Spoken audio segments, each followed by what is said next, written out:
The February cold in Manhattan settled into Alexis Morgan's bones with the permanence of a judgment she couldn't appeal, wrapping around her ribs beneath the crisp white uniform that marked her as staff, as invisible as someone who existed only when a glass needed refilling or a course needed clearing. It was nearly 10 at night, yet inside the private dining hall of the Sterling Club, everything glowed with the kind of warm amber light that only money could sustain. The air hung thick with cigar smoke that wasn't supposed to be there, the scent of seared filet mignon, aged whiskey, and cologne so expensive it smelled like authority itself. The atmosphere carried weight, as if the room held its breath between every sentence spoken at that center table, where power sat comfortably and danger dressed in tailored Italian suits. Moisture gathered at the nape of Alexis's neck beneath the tight bun her supervisor required, mixing with the drugstore body spray she'd applied 12 hours earlier and the exhaustion she'd been swallowing in measured sips since her shift began at 9 that morning. She had been standing, serving, smiling, and surviving for what felt like an eternity compressed into a single day, her movements calibrated through 3 years of training herself to anticipate a guest's needs before their hand lifted, before their eyes scanned the room for assistance. Her feet ached in the regulation black flats that offered no mercy. Her shoulders burned from carrying trays that seemed to grow heavier with each passing hour. And the careful expression she wore, attentive but not intrusive, present but not personal, was beginning to crack at the edges like old porcelain under pressure. But she could not afford to stumble. Not tonight. Not when the tips from this private booking would determine whether she made rent on her studio apartment in Washington Heights or spent another week dodging her landlord's texts and the mounting late fees that accumulated like interest on a debt she'd never agreed to. The main hall of the Sterling Club hummed with its usual Friday night rhythm. Lawyers celebrated victories that bent the spirit of the law without breaking its letter. Hedge fund managers entertained clients with laughter that cost more than honesty.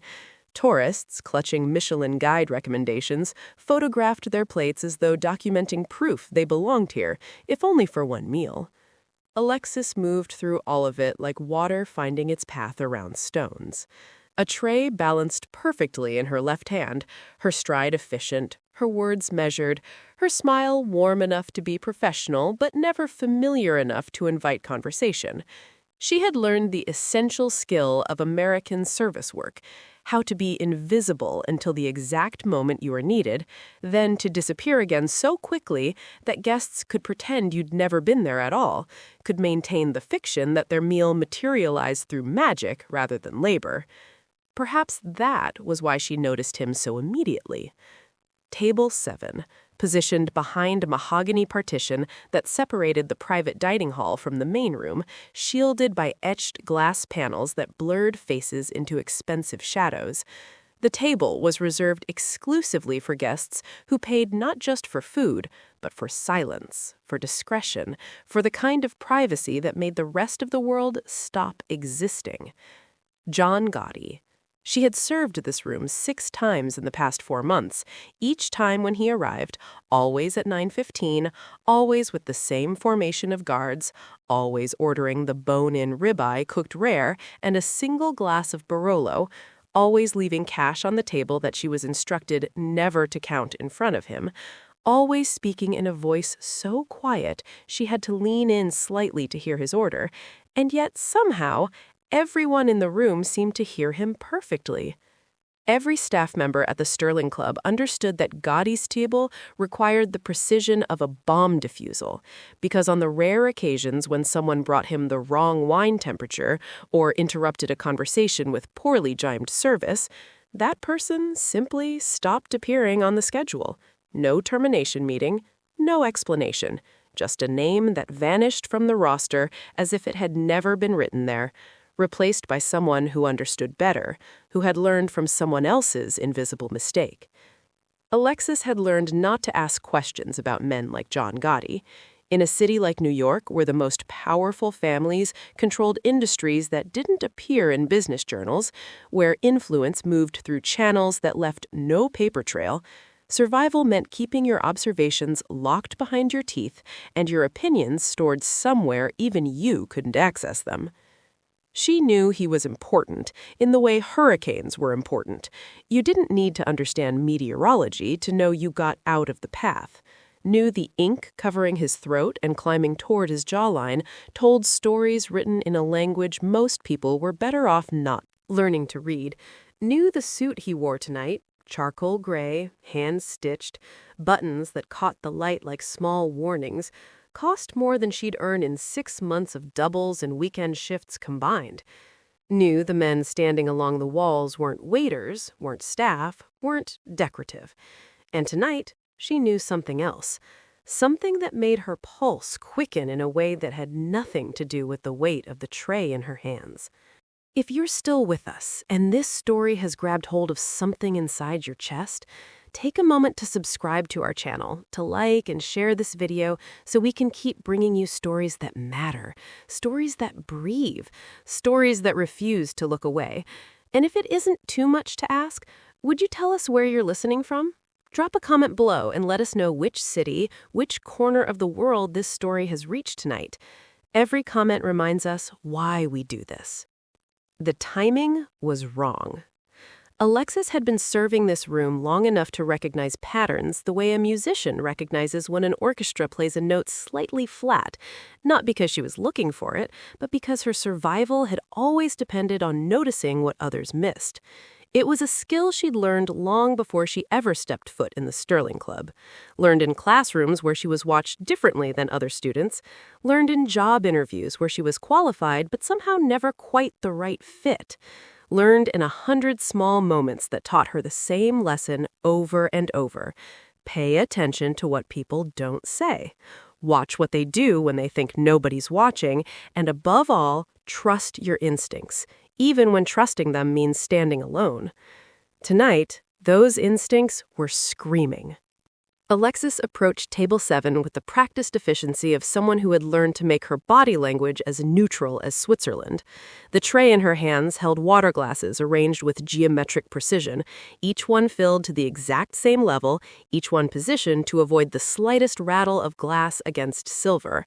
Her supervisor had pulled her aside 40 minutes earlier with instructions delivered in the kind of hushed tone usually reserved for funeral arrangements. Table 7 was hers tonight. Regular server called out. Gotti requested someone who wouldn't hover.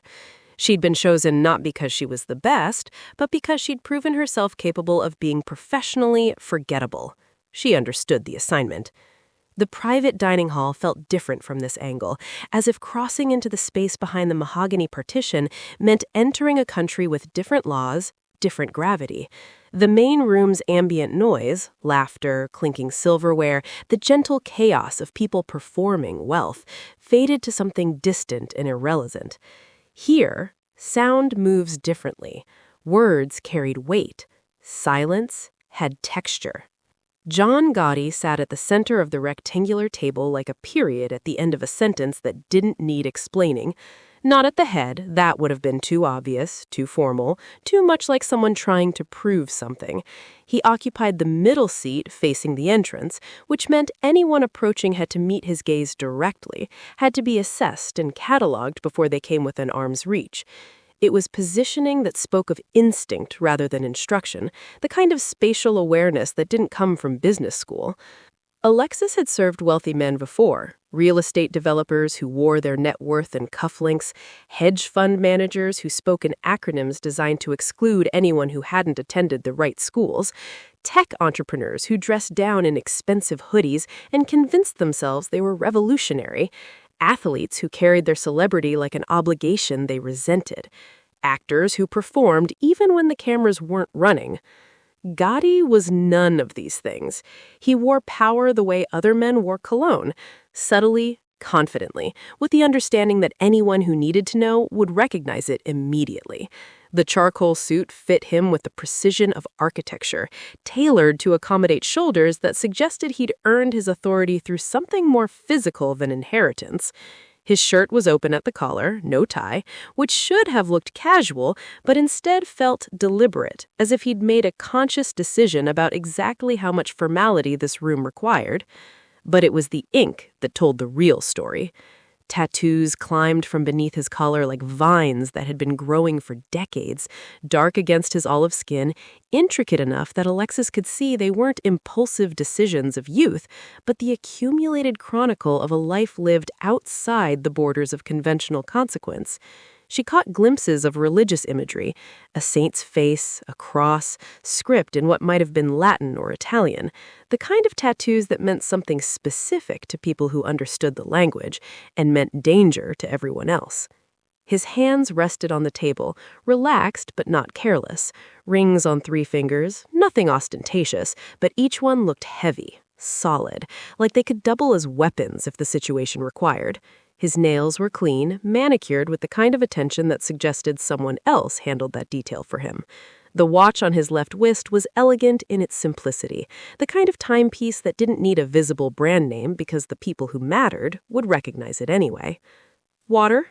Alexis asked, her voice pitched at the exact level of professional courtesy that existed somewhere between invisible and intrusive. Gotti's eyes lifted to meet hers, and for a fraction of a second, Alexis understood why the other servers avoided this table. His gaze wasn't hostile or predatory or even particularly interested. It was assessing, clinical, the look of someone who had spent a lifetime reading people the way most people read headlines, quickly, efficiently, cataloging threat level and utility before moving on to the next evaluation. "Please," he said. His voice was quieter than she'd expected.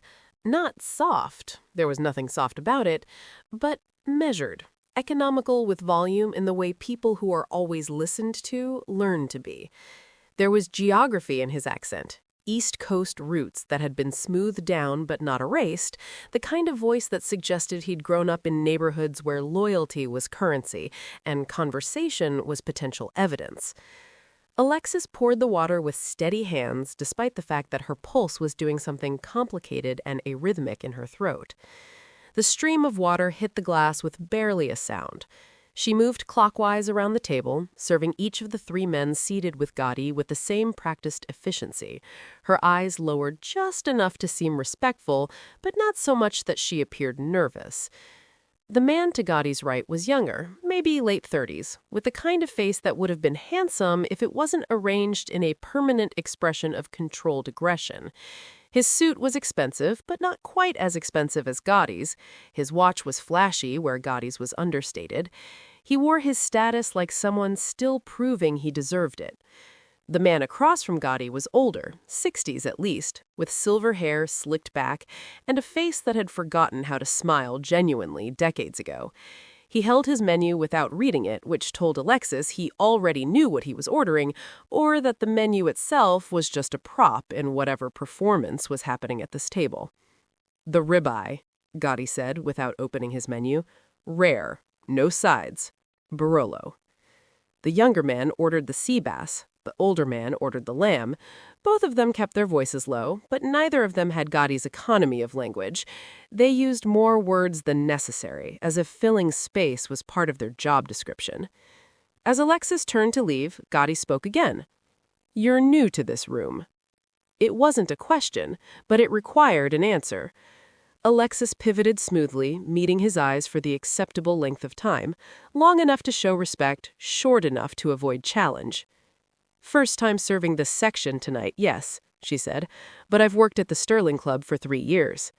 Something that might have been approval flickered across Gotti's expression, gone so quickly she couldn't be certain it had existed. "You don't talk too much," he said. "I appreciate that." "Thank you, sir." He waved her away with a gesture so minimal it barely qualified as movement, just a slight rotation of his wrist, and Alexis understood she was dismissed.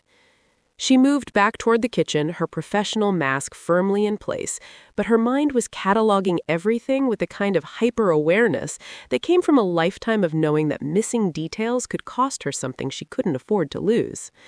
The guards weren't obvious about it. That was the first thing she noticed. In the main dining room, security was usually visible, intentional, meant to broadcast protection and importance. Here, the guards lining the walls wore suits that were almost as nice as Gotti's, carried themselves with the posture of professionals rather than thugs, and could have passed for business associates or legal counsel to anyone who didn't know what to look for. But Alexis had learned to look. The man near the rear service entrance stood with his weight distributed forward, ready to move. The one closer to the mahogany partition kept his right hand free, his left holding a phone that he wasn't actually looking at. Another guard, stationed near the window that overlooked Fifth Avenue, had positioned himself so he could see both the table and the entrance simultaneously. There was a hierarchy among them, subtle but unmistakable. The oldest guard, late 50s, with a face that suggested he'd survived things most people didn't survive, stood closest to Gotti.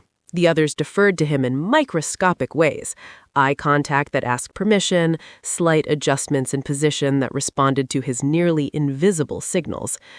Alexis returned from the kitchen with the wine, a 2015 Barolo that the sommelier had selected with the kind of reverence usually reserved for religious artifacts.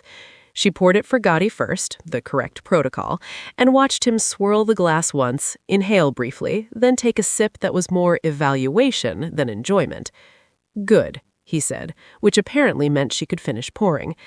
As she moved around the table, Alexis caught fragments of conversation, pieces of a puzzle she wasn't supposed to be assembling. "The Brooklyn shipment is clean," the younger man was saying. "Cleared customs Tuesday. No issues." "And the other situation," Gotti's voice, still quiet, "being handled. Should be resolved by—" The younger man stopped talking as Alexis set down his water glass. She continued around the table as if she'd heard nothing, seen nothing, internalized nothing. But her mind was adding details to the picture forming in her head. This wasn't a social dinner. This was a business meeting disguised as a social dinner, which meant the stakes were higher than she initially calculated. The older man leaned forward slightly, his voice dropping even lower. "Victor wants to meet, says it's urgent." Gotti's expression didn't change, but something in the room's temperature did. Victor knows better to use that word unless he means it.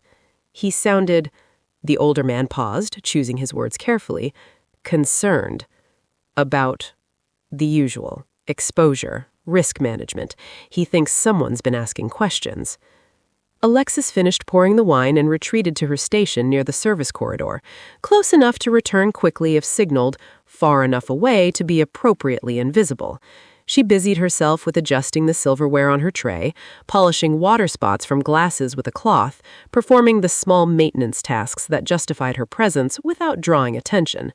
But she was watching, and more importantly, she was noticing. The guards were watching too, but they weren't watching the entrances or the windows or the other diners in the main room beyond the partition. They were watching each other. Small glances, brief eye contact, the kind of nonverbal communication that suggested coordination, preparation. The oldest guard checked his phone, then looked toward the rear exit. Another guard, younger, shifted his weight slightly, his hand moving closer to his hip where a weapon would be concealed if he were carrying one, which, given the context, he almost certainly was. Alexis felt something cold settle in her stomach, the same instinct that had kept her safe in situations where being safe meant recognizing danger before it announced itself. This was wrong. The attention was flowing in the wrong direction. When you protected someone, you watched the threats coming from outside, you monitored the perimeter, you stayed alert to external danger. These men were watching each other, and more specifically, they were watching the table, watching Gotti, not protecting, monitoring.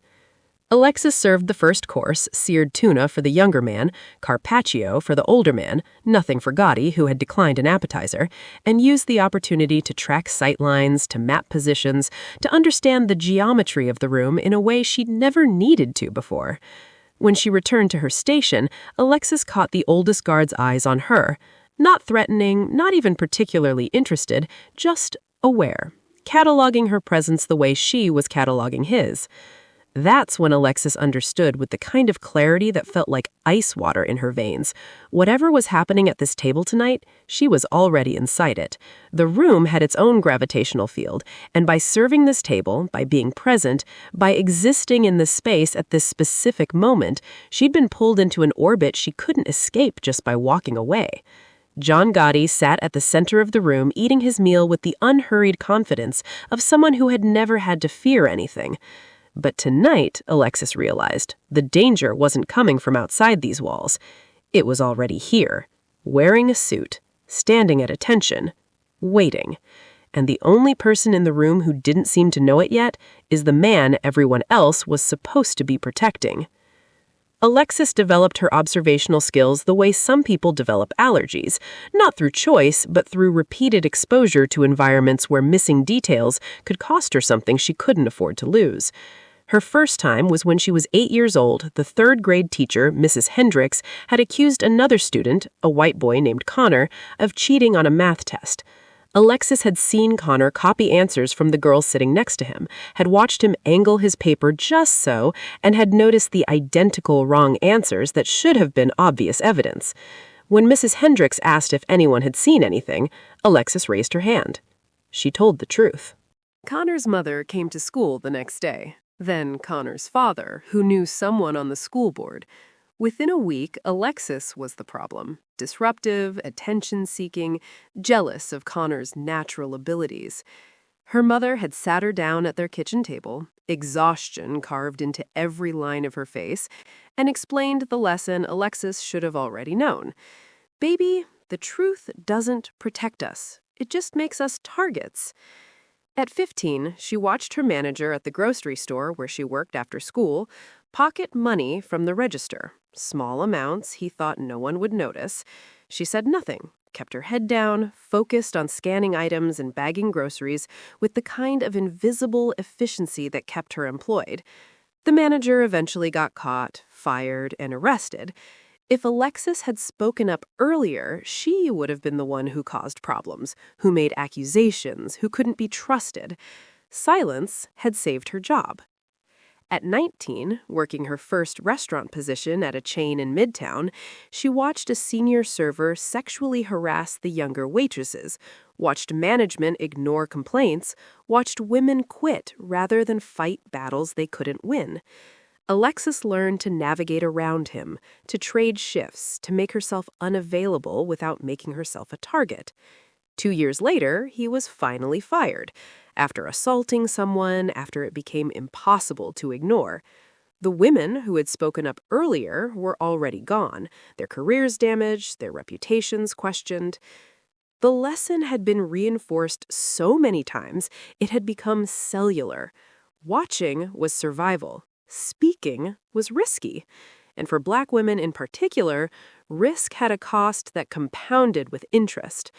Now, at 26, Alexis stood in the private dining hall of the Sterling Club, watching men with guns watch each other and feeling that familiar calculation running through her nervous system like electricity. This isn't your business. This isn't your problem. Whatever this is, you can't afford to be part of it.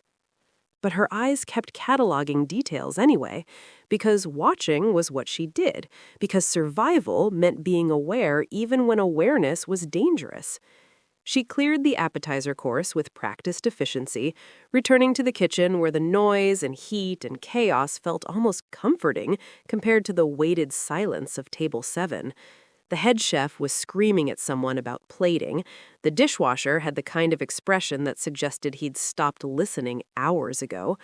The other servers moved through the space with the coordinated exhaustion of people too tired to do anything but execute their tasks perfectly. Normal. Everything here was normal. Alexis loaded her tray with the main courses. Gotti's ribeye, so rare it was nearly purple in the center. The younger man's sea bass, arranged like architecture.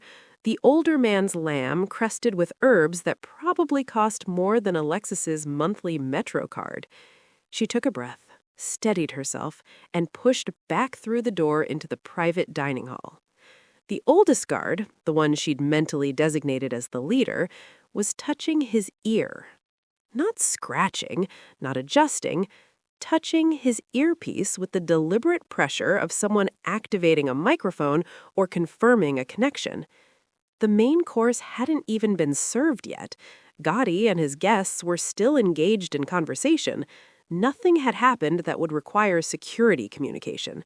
Protocol for protection details, at least from what Alexis understood from movies, from television, from the ambient knowledge you absorbed living in a city where security was a visible industry, was that earpieces stayed passive until there was an actual threat to communicate about. But the guard activated him. I touched it twice, actually. A signal. And 3 seconds later, 2 other guards touched theirs in response.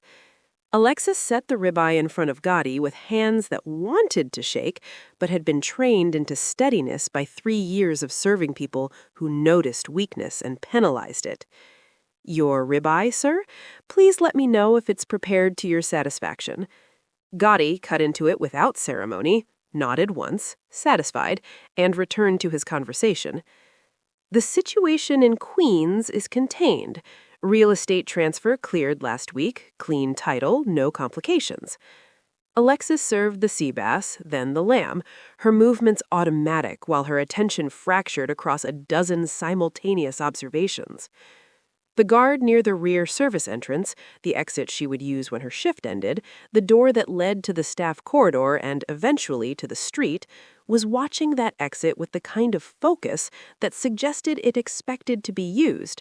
But it wouldn't be. That door was staff only, locked from the outside, requiring a keycard that only employees carried.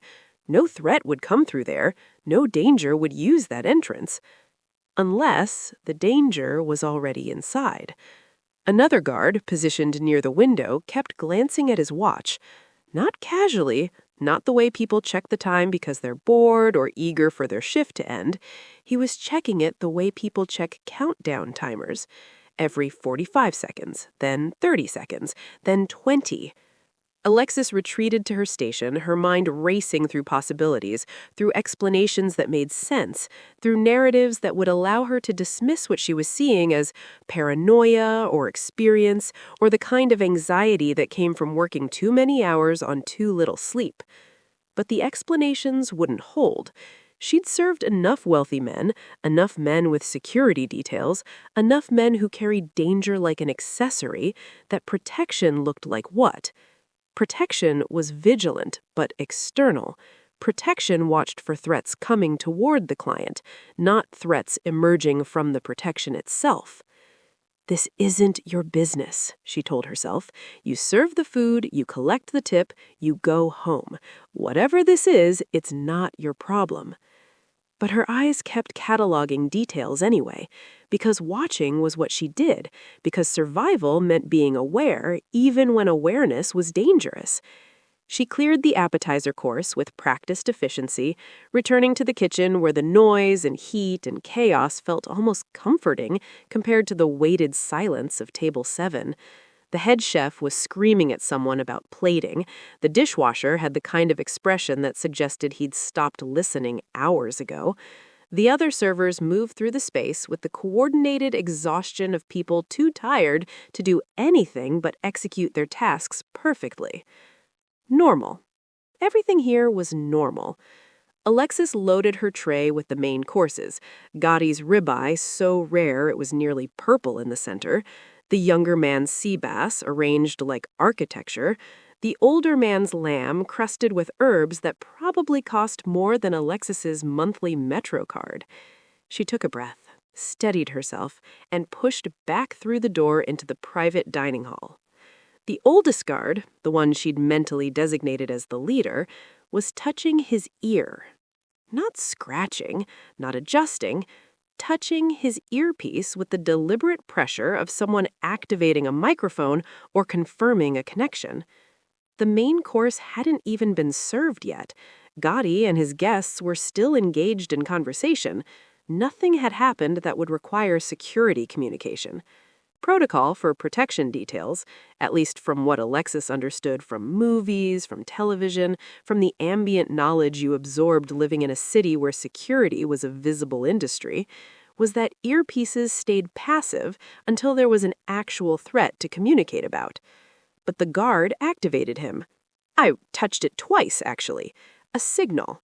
And 3 seconds later, 2 other guards touched theirs in response.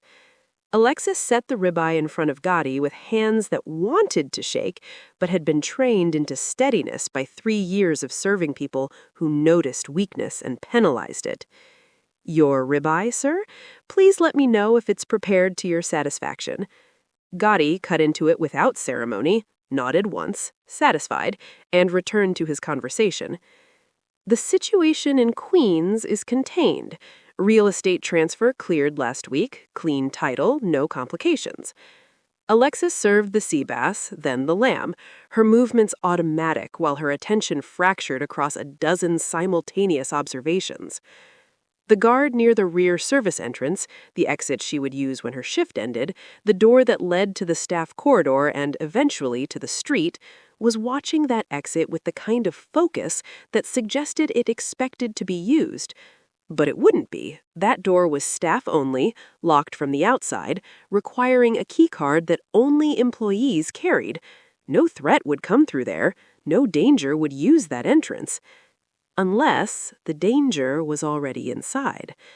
Another guard, positioned near the window, kept glancing at his watch. Not casually, not the way people check the time because they're bored or eager for their shift to end. He was checking it the way people check countdown timers. Every 45 seconds, then 30 seconds, then 20. Alexis retreated to her station, her mind racing through possibilities, through explanations that made sense, through narratives that would allow her to dismiss what she was seeing as paranoia or experience or the kind of anxiety that came from working too many hours on too little sleep. But the explanations wouldn't hold. She'd served enough wealthy men, enough men with security details, enough men who carried danger like an accessory, that protection looked like what? Protection was vigilant, but external. Protection watched for threats coming toward the client, not threats emerging from the protection itself. "This isn't your business," she told herself. "You serve the food, you collect the tip, you go home. Whatever this is, it's not your problem." But her eyes found the oldest guard again, and this time she saw what she'd missed before. He was deliberately avoiding eye contact with Gotti. When Gotti laughed at something the older guest said, every person in the room registered it with at least a glance. Power that loudly demanded acknowledgement. Every person except the lead guard, who kept his gaze fixed on the middle distance, on nothing in particular, with a kind of intentional non-observation that felt like its own form of signal. Alexis had seen that behavior before. Years ago, at a different restaurant, when a server was about to get fired, the management stopped making eye contact with them first, created distance before executing the action. It was psychological preparation, the removal of human connection before something unpleasant became necessary. The lead guard wasn't just avoiding Gotti's eyes, he was severing whatever professional relationship had existed there, depersonalizing. "Stop," Alexis commanded herself. "Stop building a conspiracy from eye contact and timing. You're tired, you're stressed, you're seeing patterns that aren't there." But then the younger guard near the window reached up and adjusted his earpiece again, not to activate it this time, but to listen, and his jaw tightened in a way that suggested he'd just received instructions. The room suddenly felt smaller, the air thicker. Alexis's pulse was doing something arrhythmic and insistent against her throat, and she recognized the sensation from other moments in her life when her body had understood danger before her mind could articulate it. She busied herself organizing silverware that didn't need organizing, her hands moving through motions while her mind worked through the terrible math of consequence. If she was wrong, if this was just paranoia, just exhaustion, just her anxiety manufacturing threats that didn't exist, and she said something, she would be fired. Immediately. No questions, no explanations. Men like Gotti didn't tolerate hysteria, didn't appreciate servers inserting themselves into situations they couldn't understand. She would lose this job, And in a city like New York, where rent was a monthly crisis and employment was always precarious, losing a job at the Sterling Club meant losing stability, meant going backward, meant starting over somewhere that paid less and demanded more. And that was the best-case scenario. Worst case, she spoke up, was wrong, and word got around that she'd caused problems at a high-profile table. In the restaurant industry, reputation was everything. Servers talked, managers shared stories.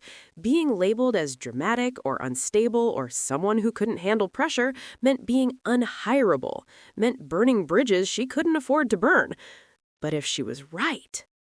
Alexis thought about Breonna Taylor, thought about Sandra Bland, thought about every Black woman who'd been in the wrong place at the wrong time, who'd witnessed something they weren't supposed to witness, who'd known too much and paid the price for that knowledge. The headlines rarely mentioned how they tried to stay quiet, how they attempted to be invisible, how they understood the rules and tried to follow them. Sometimes silence saves you, and sometimes silence just meant you died quietly. This isn't your responsibility, the rational part of her brain insisted. You're a waitress. This is not your world. These are not your people. Whatever happens here, it's not on you to fix it. But the guard near the rear exit checked his watch again. 40 seconds since the last check. His hand moved subtly to his hip, confirming something was there. The bulge of a concealed weapon that Alexis hadn't been able to see until he touched it, until he made sure it was positioned exactly where he needed it.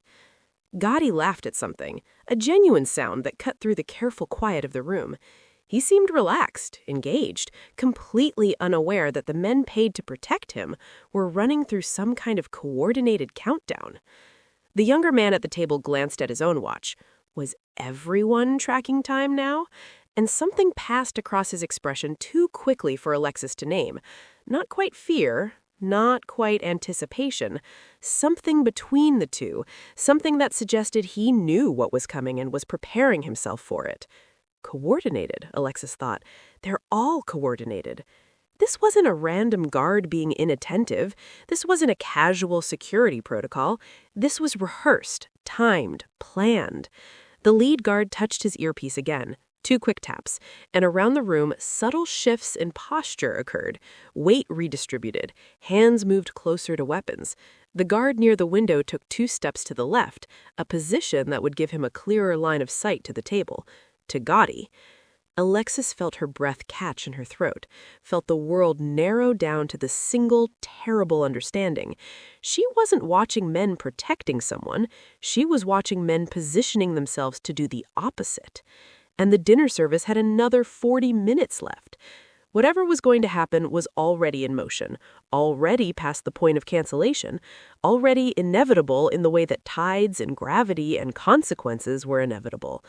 The only question was whether she was going to watch it happen in silence, the way she'd been trained to, the way survival had always demanded, or whether, for the first time in her life, watching wouldn't be enough.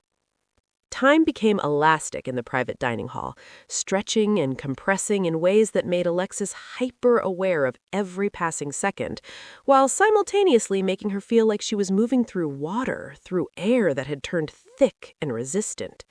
Gotti was halfway through his ribeye, cutting methodical pieces with the kind of unhurried precision that suggested he'd never had to rush through a meal in his life. The younger man picked at his sea bass, pushing asparagus around his plate in a way that might have looked like refined eating habits if Alexis hadn't noticed the tension in his shoulders, the way he kept his left hand below the table out of sight. The older man had barely touched his lamb, though he maintained the performance of dining, lifting his fork periodically, moving food from one section of his plate to another, creating the illusion of appetite he clearly didn't have. Alexis checked the time on the small digital clock mounted discreetly near the service station, 10:47 p.m. She hadn't consciously decided to start tracking time, but her mind had begun counting anyway, creating timestamps for everything happening in the room. The lead guard had activated his earpiece at 10:39. The guard near the window had checked his watch at 10:43, then again at 10:45. Another check at 10:47. 2-minute intervals now. Whatever countdown they were following, it was accelerating.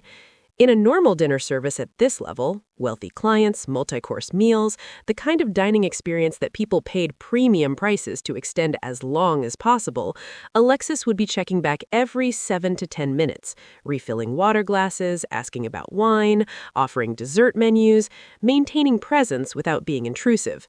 But tonight, she found herself returning to table 7 every 4 minutes. Not because they needed anything. Gotti had waved her away twice already when she approached to refill water that was still half full, but because her instincts were screaming at her to maintain visual contact, to keep monitoring, to track the geometry of the room in real time. At 10:51, the guard near the rear service entrance shifted his position. Not dramatically, just 3 steps to his right, a movement that could have been casual restlessness if it hadn't placed him directly in line with the corridor that led to the kitchen, blocking it. Anyone trying to leave through that exit would now have to walk directly past him, would have to be within arm's reach. At 10:53, a different guard, one who'd been static near the mahogany partition for the past hour, moved to the opposite side of the room. Now the 2 main exits were covered. Not obviously, not in a way that would alarm anyone who wasn't paying attention, but covered nonetheless. Alexis understood chess. Her father had taught her when she was 9, one of the few memories she had of him before he disappeared into the kind of absence that occurred gradually and then all at once. Missed visitations that became missed months, that became a silence her mother never explained and Alexis learned not to ask about. He taught her that chess wasn't about the pieces you moved, but the board you created, about controlling space, about making certain squares impossible to occupy without consequence. The guards were playing chess, and the board they were creating had exactly one piece that mattered. Gotti, seated in the center, surrounded by squares that were systematically becoming unavailable to him. She returned to the kitchen under the pretense of retrieving fresh bread, though no one at table 7 had requested it. The kitchen's chaos felt surreal now, disconnected from what was happening 20 feet away behind a mahogany partition.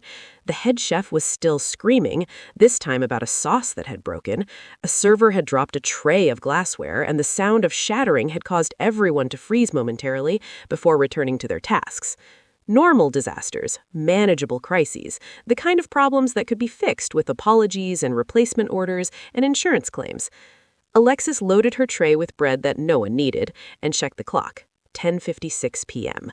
When she pushed back through the door into the private dining hall, she immediately noticed that the lighting had changed.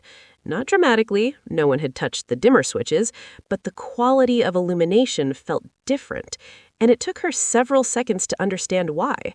The guard near the window had adjusted the curtains, pulling them slightly more closed. The ambient light from Fifth Avenue that had been filtering in, street lights, passing cars, the general glow of Manhattan that never fully slept, was now partially blocked, making the room darker, more isolated, less visible from outside. At 10:58, Gotti pushed his plate away, perhaps 3 ounces of ribeye remaining. In Alexis's experience, men like Gotti didn't leave food on their plates by accident. They ordered exactly what they wanted and consumed it entirely, or they were done eating because something more important than food was occupying their attention. "Excellent as always," Gotti said, his voice carrying that same quiet authority that didn't need volume to command attention. He reached for his wine, swirled it once, took a sip that seemed more contemplative than enjoyable. The younger man seized the moment to finish his own meal quickly, as if Gotti's completion was a signal that the dinner portion of their meeting was concluding. The older man abandoned even the pretense of eating, setting down his fork and leaning back in his chair with the careful posture of someone whose back had been bothering him for decades. Alexis approached the table, her professional smile firmly in place, her voice pitched at that perfect service frequency that was present without being intrusive. "May I clear your plates? Would anyone care to see the dessert menu?" "Just coffee. Black," Gotti said. The younger man nodded. "Same." The older man waved his hand dismissively. "Nothing for me." Coffee meant the meal was ending. In 20 minutes, maybe 30 at most, this table would conclude their business, the check would be settled in cash that Alexis would never count in front of them, and they would leave. Gotti would stand, walk out of this private dining hall, disappear into whatever waited for him beyond these walls. Except Alexis didn't think he was going to make it that far. She cleared the plates with practiced efficiency, stacking them on her tray in a way that balanced the weight perfectly, that prevented any rattle or clink that might disrupt the conversation happening at low volume between Gotti and his guests. As she worked, her mind was doing math, calculating probabilities, assembling puzzle pieces into the only picture that made sense. If this were an assassination, a traditional hit, the kind that appeared in movies and television and sensationalized news coverage, there would be violence. Guns drawn, shots fired, chaos erupting in a way that was unmistakable and unavoidable. But that kind of violence came with witnesses, with evidence, with investigations that couldn't be controlled even by people as powerful as Gotti presumably was. This wasn't that kind of operation. The guards weren't preparing for violence. They were preparing for removal. Controlled. Quiet. Something that would look like Gotti left the dining room under his own power, walked out the rear service entrance, got into a car that was waiting in the right place at the right time, something that wouldn't make headlines because it wouldn't look like anything other than a man concluding his evening and departing. By the time anyone realized he was missing, it would be too late to trace the moment he disappeared, and the people who would have witnessed that moment, the guards, the guests at his table, maybe even the staff, would all tell the same story. He left. They saw him leave. He walked out under his own power. What happened after that? No one could say.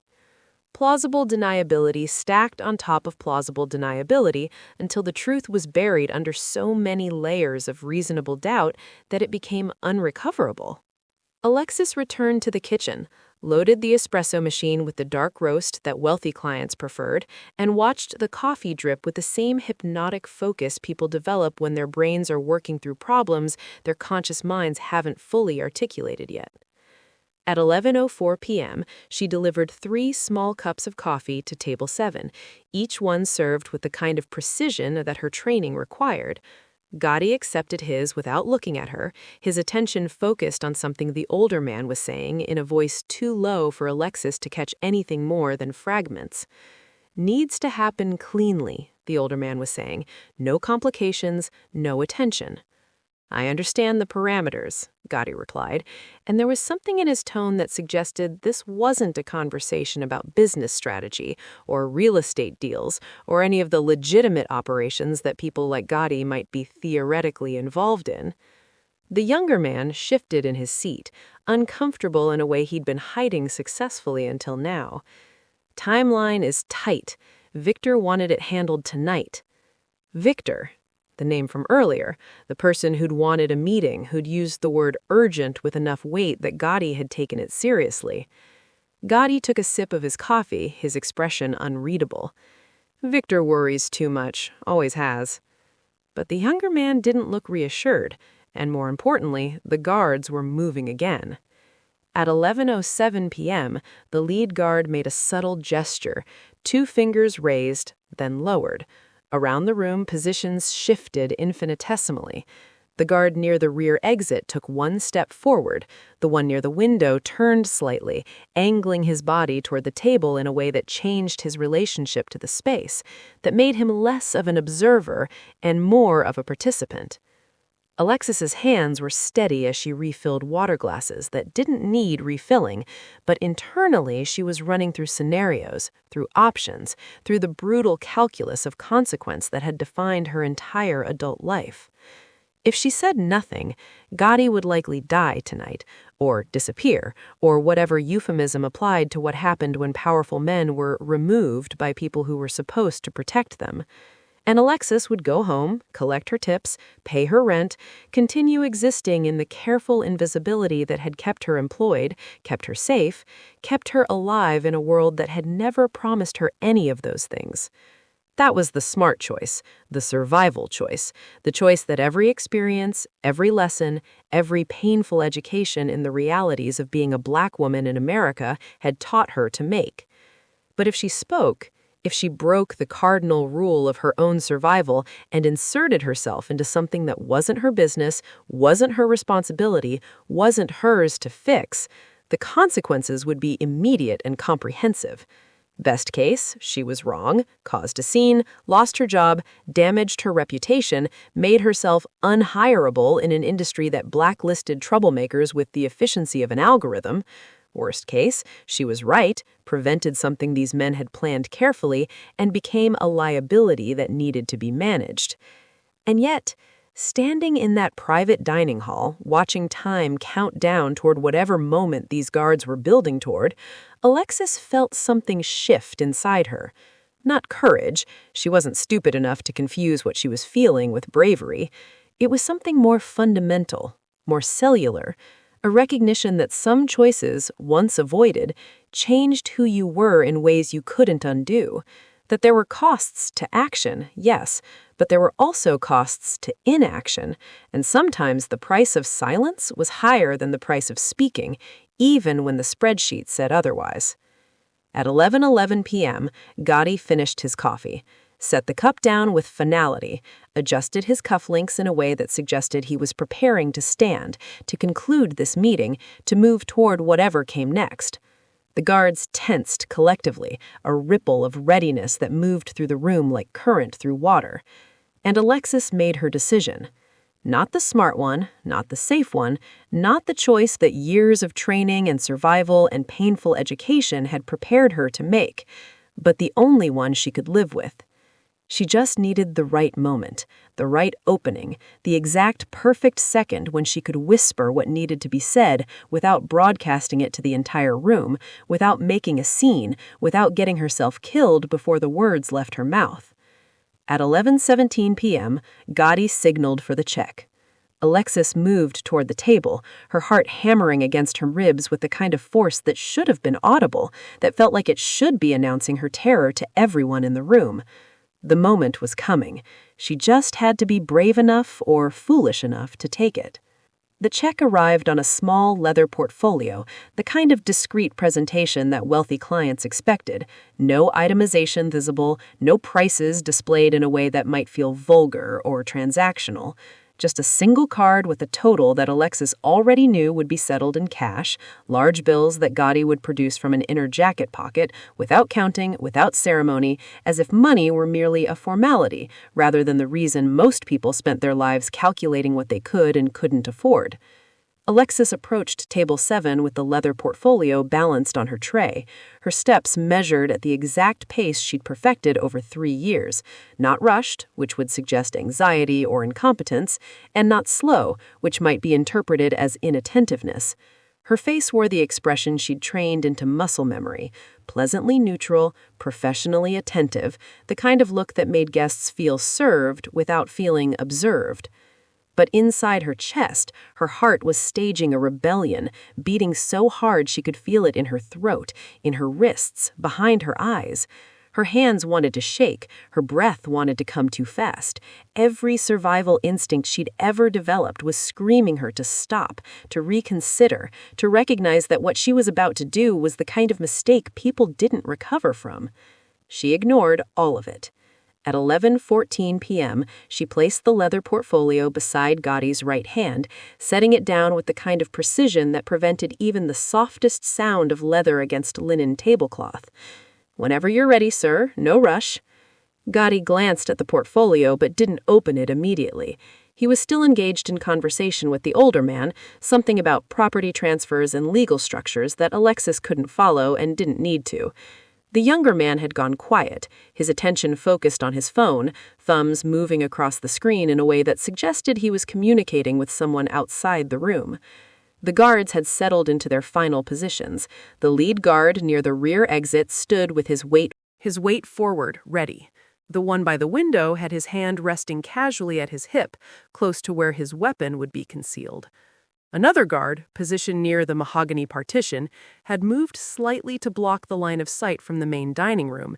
Anyone looking in would now see him first, would have to peer around him to see the table itself. They were creating a pocket of isolation, a space within a space where what happened next would be contained, controlled, unwitnessed by anyone who might later complicate the narrative. Alexis retreated to her station, her mind calculating angles, timing, opportunity.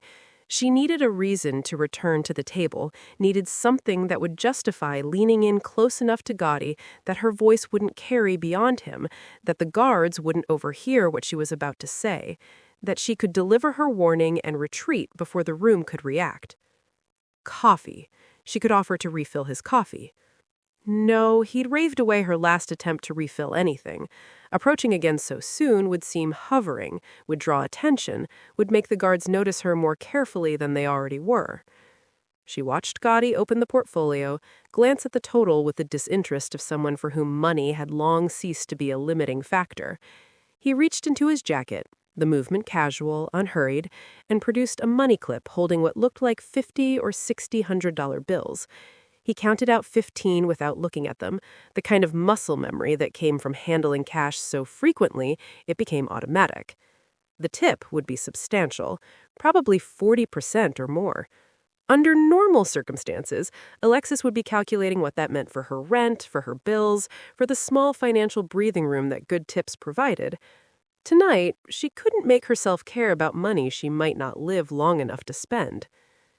Gotti placed the cash in the portfolio, closed it, and pushed it slightly toward the edge of the table, the universal signal that the transaction was complete, that service had concluded satisfactorily, that the evening was ending.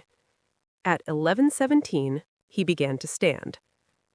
The movement was unhurried, controlled, the kind of departure that suggested a man completely comfortable with his position in the world, completely unaware that the geometry of the room had shifted around him into something predatory. He adjusted his cufflinks, a habitual gesture Alexis had noticed earlier, and turned slightly toward the older man, some final comment about their next meeting, about following up on whatever business they'd discussed. This was it. The window was closing. In 30 seconds, maybe less, Gotti would be moving toward the exit, would be walking directly into whatever trap had been carefully constructed around him, would be stepping from the relative safety of public space into the controlled corridor where witnesses didn't exist and outcomes could be managed without complication. Alexis moved. Not toward the table, that would be too obvious, would telegraph intention. Instead, she moved toward the coffee station at her service area, lifted the carafe with hands that looked steady but felt like they belonged to someone else, someone braver or more foolish than she'd ever intended to be. She crossed the space between her station and table 7 with the kind of purpose that suggested she'd noticed something, an empty cup, a need not yet articulated, and was simply doing her job with the attentiveness that expensive establishments prided themselves on. "Your coffee, sir," she said, her voice pitched at exactly the right level of professional courtesy. "May I warm it up before you go?" Gotti paused mid-motion, still standing but not yet completely committed to leaving. He glanced at his coffee cup, which was indeed empty, then at Alexis with an expression that suggested he was about to decline, that he was done here and ready to move on to whatever came next. But Alexis was already leaning in, already angling her body as if to pour coffee into his cup with the kind of precision that required proximity, requiring her to position herself close enough that her next words would reach only him. Her hand holding the carafe was steady. Her pulse was not. The room seemed to contract around this single moment, around the space between her lips and his ear, around the words that were about to exit her mouth and change everything, for him, for her, for everyone in this carefully orchestrated scene. She leaned in as if adjusting the angle of the pour, as if ensuring the coffee wouldn't splash, as if performing the kind of meticulous service that places like the Sterling Club had built their reputation on. And she whispered. Not loud. Not obvious, just enough volume to reach Gotti's ear and nowhere else. "One of your men isn't here to protect you. He's here to make sure you don't leave." The effect was immediate and total. Gotti's hand, which had been reaching for his jacket to adjust it one final time before departure, stopped mid-motion. Not a gradual stop, a complete freeze, as if someone had hit pause on a film, as if his entire nervous system had received a signal that demanded absolute stillness while his brain processed what it had just heard. His eyes, which had been scanning the room in that casual way powerful people do when they're completely confident in their security, sharpened into something predatory, something calculating.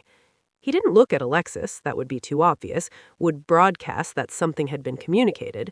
Instead, his gaze lifted and began moving systematically around the room, cataloging positions, evaluating angles, reading the space someone who'd survived decades in a dangerous business learns to read threat patterns. The room didn't explode. No guns were drawn, no one shouted, no violence erupted in the dramatic way that movies had conditioned everyone to expect when danger revealed itself. Instead, something far more terrifying happened. The silence deepened. The air pressure seemed to change. Every person in the room felt the shift without understanding its source, the way animals sense earthquakes before the ground starts moving. Gotti's mental recalculation was visible in micro-expressions, in the subtle tightening around his eyes, in the way his jaw shifted almost imperceptibly. Alexis watched him connect pieces that had been invisible to him 30 seconds ago, watched him recognize patterns he'd been too comfortable to see, watched understanding arrive like cold water. His eyes found the lead guard first, tracked the position, too close to the rear exit, blocking rather than monitoring, then moved to the guard by the window, noted the hand at the hip, the readiness that wasn't quite right for protection detail.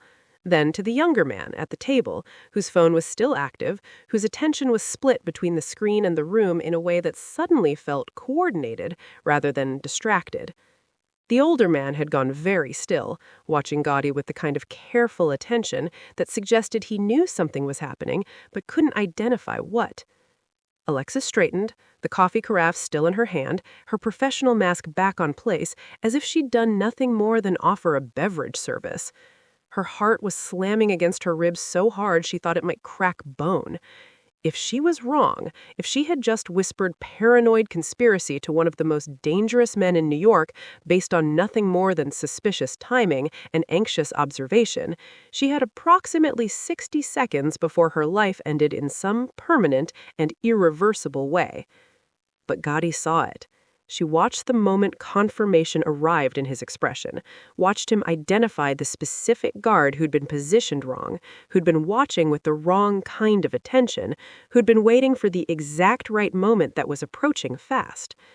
The guard near the rear exit, young, maybe early 30s, with the kind of military bearing that suggested professional training, his stance had been perfect, too perfect, the kind of readiness that came from rehearsal rather than routine vigilance. His hand was already moving toward his weapon, subtle but deliberate, preparing for the moment when Gotti would walk past him toward the exit and be within perfect reach. Gotti's calculation took maybe 3 seconds.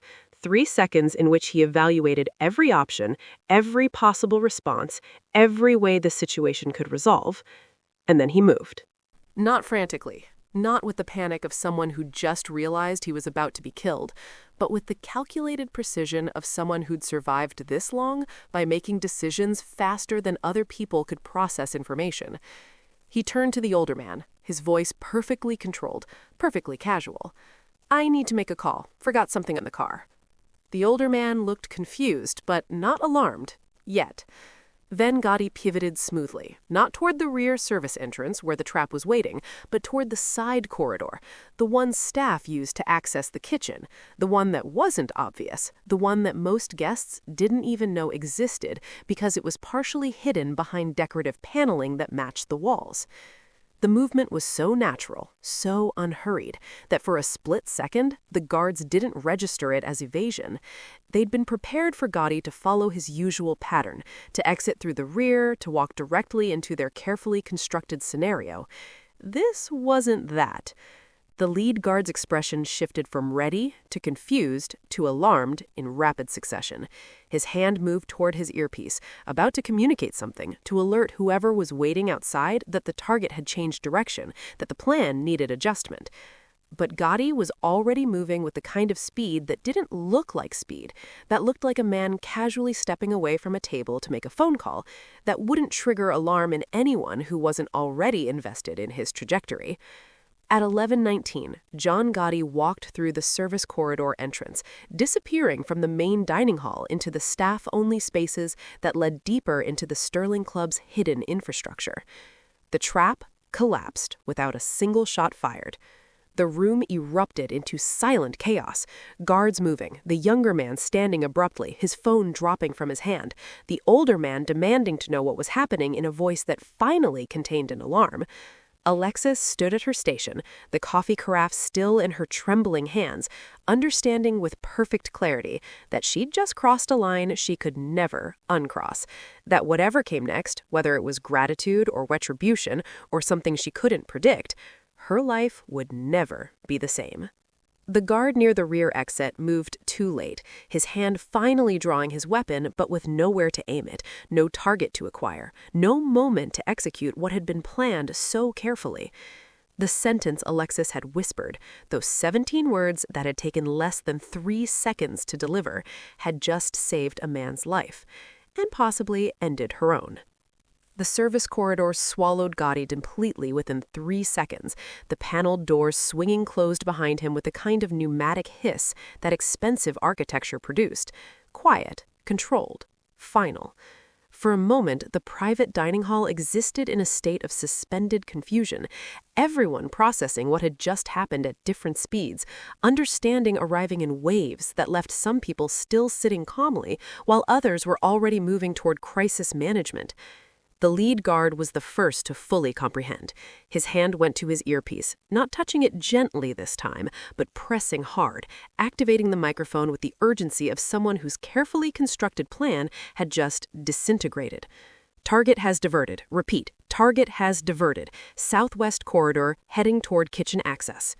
His voice was controlled, professional, but Alexis could hear the edge underneath, the recognition that failure in this context carried consequences that didn't come with severance packages or exit interviews.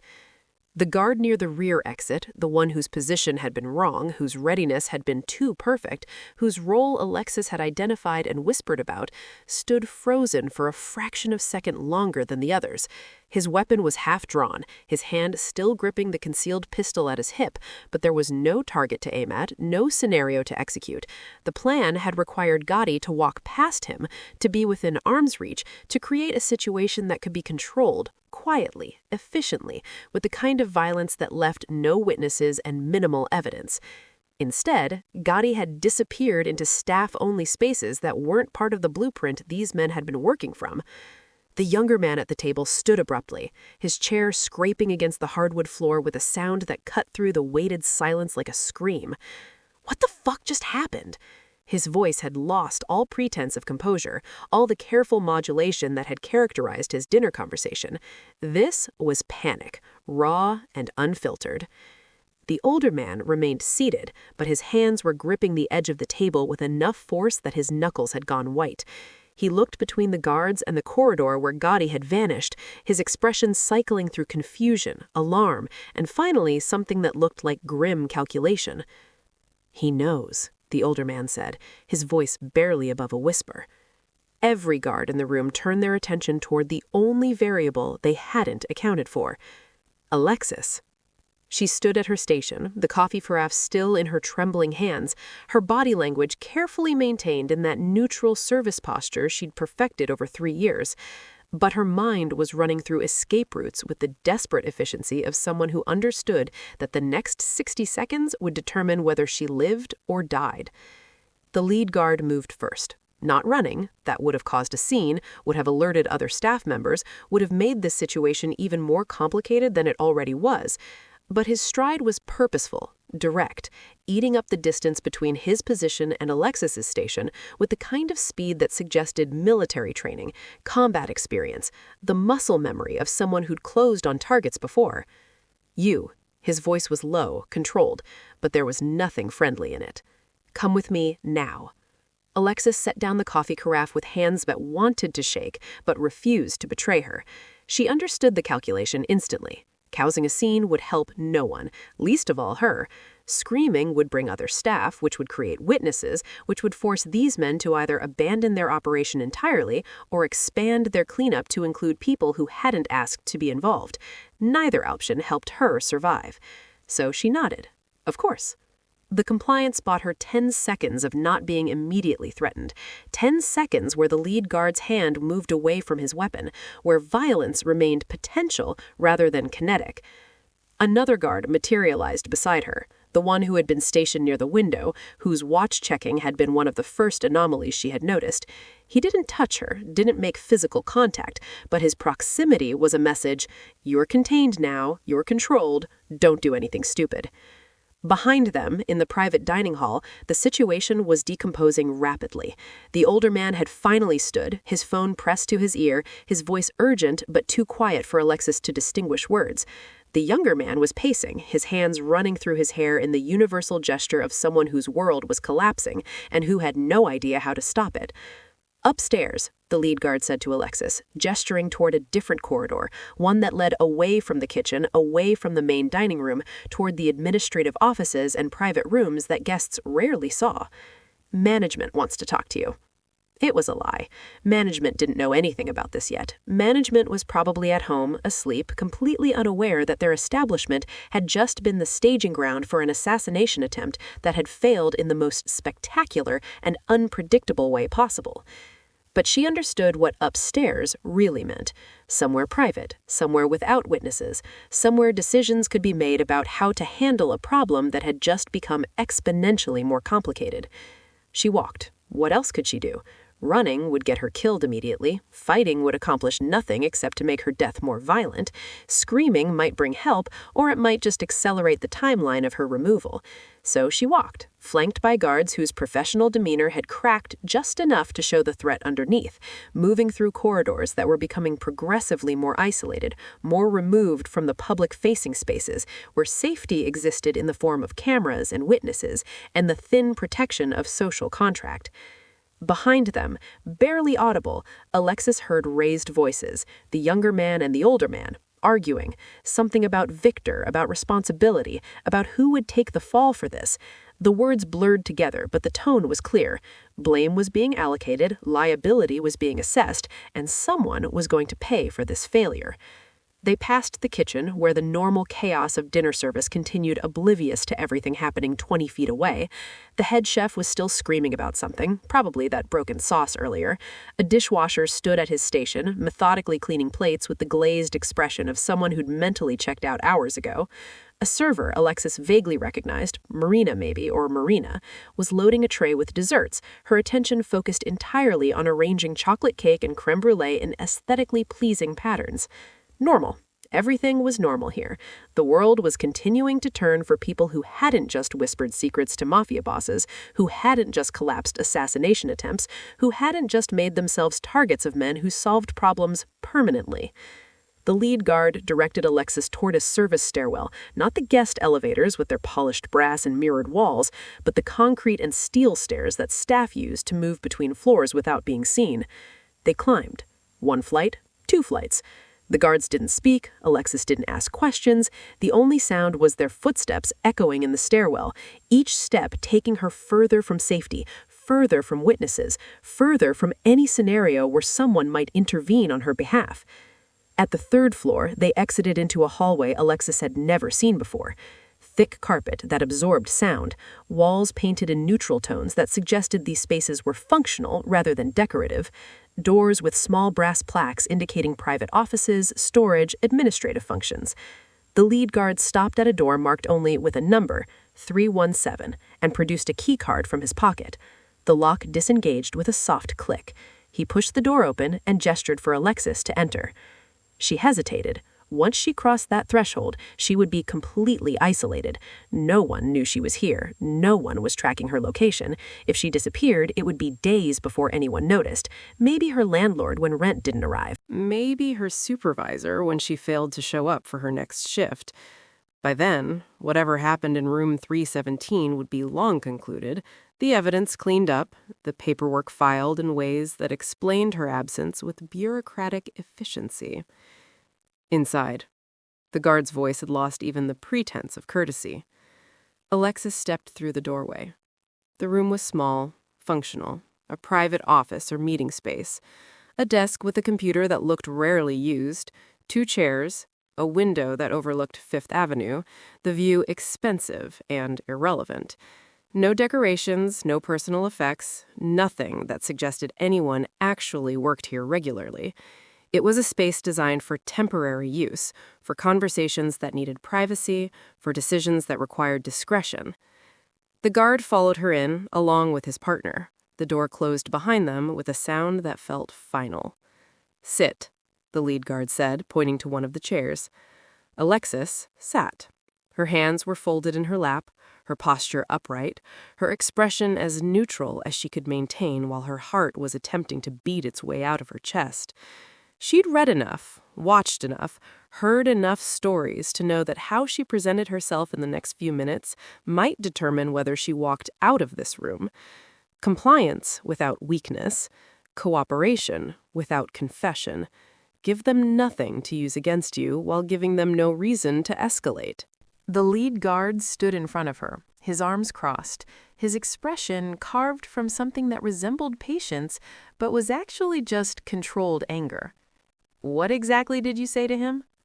The question was delivered calmly, but there was weight underneath it. Threat. Consequence. The understanding that her answer mattered in ways that extended far beyond simple curiosity. Alexis met his eyes, held his gaze with the same practiced neutrality she used when wealthy guests asked invasive questions about her life, her background, her story. "I told him one of his security detail wasn't positioned correctly. That's all." It was the truth, technically. She'd said exactly 17 words, and those 17 words had communicated a threat without providing enough detail to be considered espionage, without revealing how much she'd actually observed, without making herself more valuable dead than alive. The guard's jaw tightened. "How did you know?" "I didn't know anything," Alexis said, her voice steady even though her hands wanted to tremble. "I just noticed patterns that seemed wrong. I've served security details before. I know what protection looks like. Tonight looked different." Another truth. Partial, incomplete, but verifiable enough that contradicting it would require them to admit their own operation had been obvious enough for a waitress to spot. The second guard, who'd been silent until now, spoke up. "You just cost some very important people a significant amount of money and planning." "I was doing my job, making sure guests are safe as part of service." It was the right thing to say, or at least not the wrong thing. The guards exchanged a glance that communicated something she couldn't read, some calculation being made, some decision being weighed. The lead guard's phone buzzed. He glanced at it, his expression tightening further, then looked back at Alexis. "Stay here. Don't move. Don't touch anything. Someone wants to talk to you." Someone.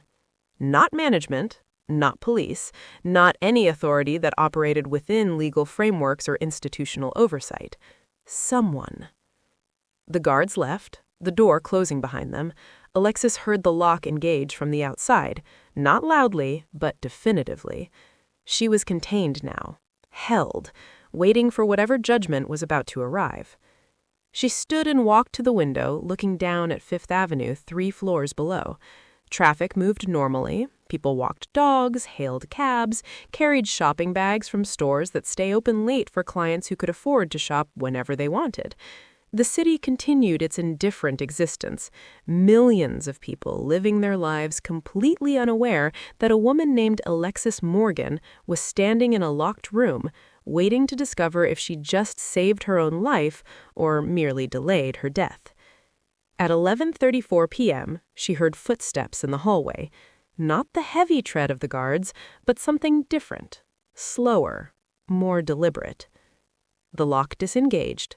The door opened, and Alexis turned from the window, her breath catching in her throat, unsure if she was about to meet her savior or the person who would decide she knew too much to be allowed to leave.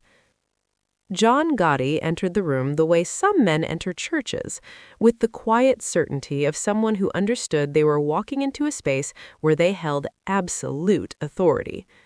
He wore the same charcoal suit from dinner, though he'd buttoned the jacket now, restored the formality that he'd allowed to slip during the meal. The ink climbing his throat caught the light from the desk lamp, religious imagery and script rendered in blacks and grays that looked almost three-dimensional against his skin. He wasn't alone.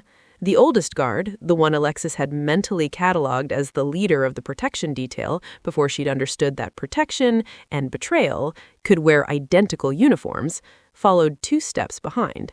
But his demeanor had changed.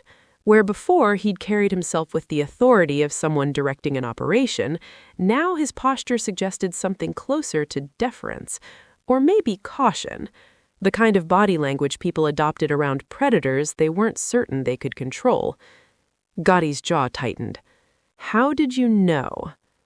"I didn't know anything," Alexis said, her voice steady even though her hands wanted to tremble. "I just noticed patterns that seemed wrong.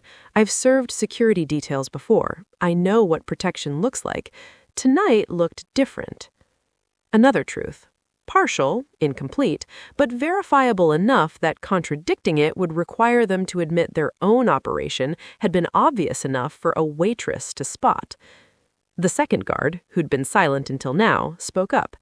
"You just cost some very important people a significant amount of money and planning."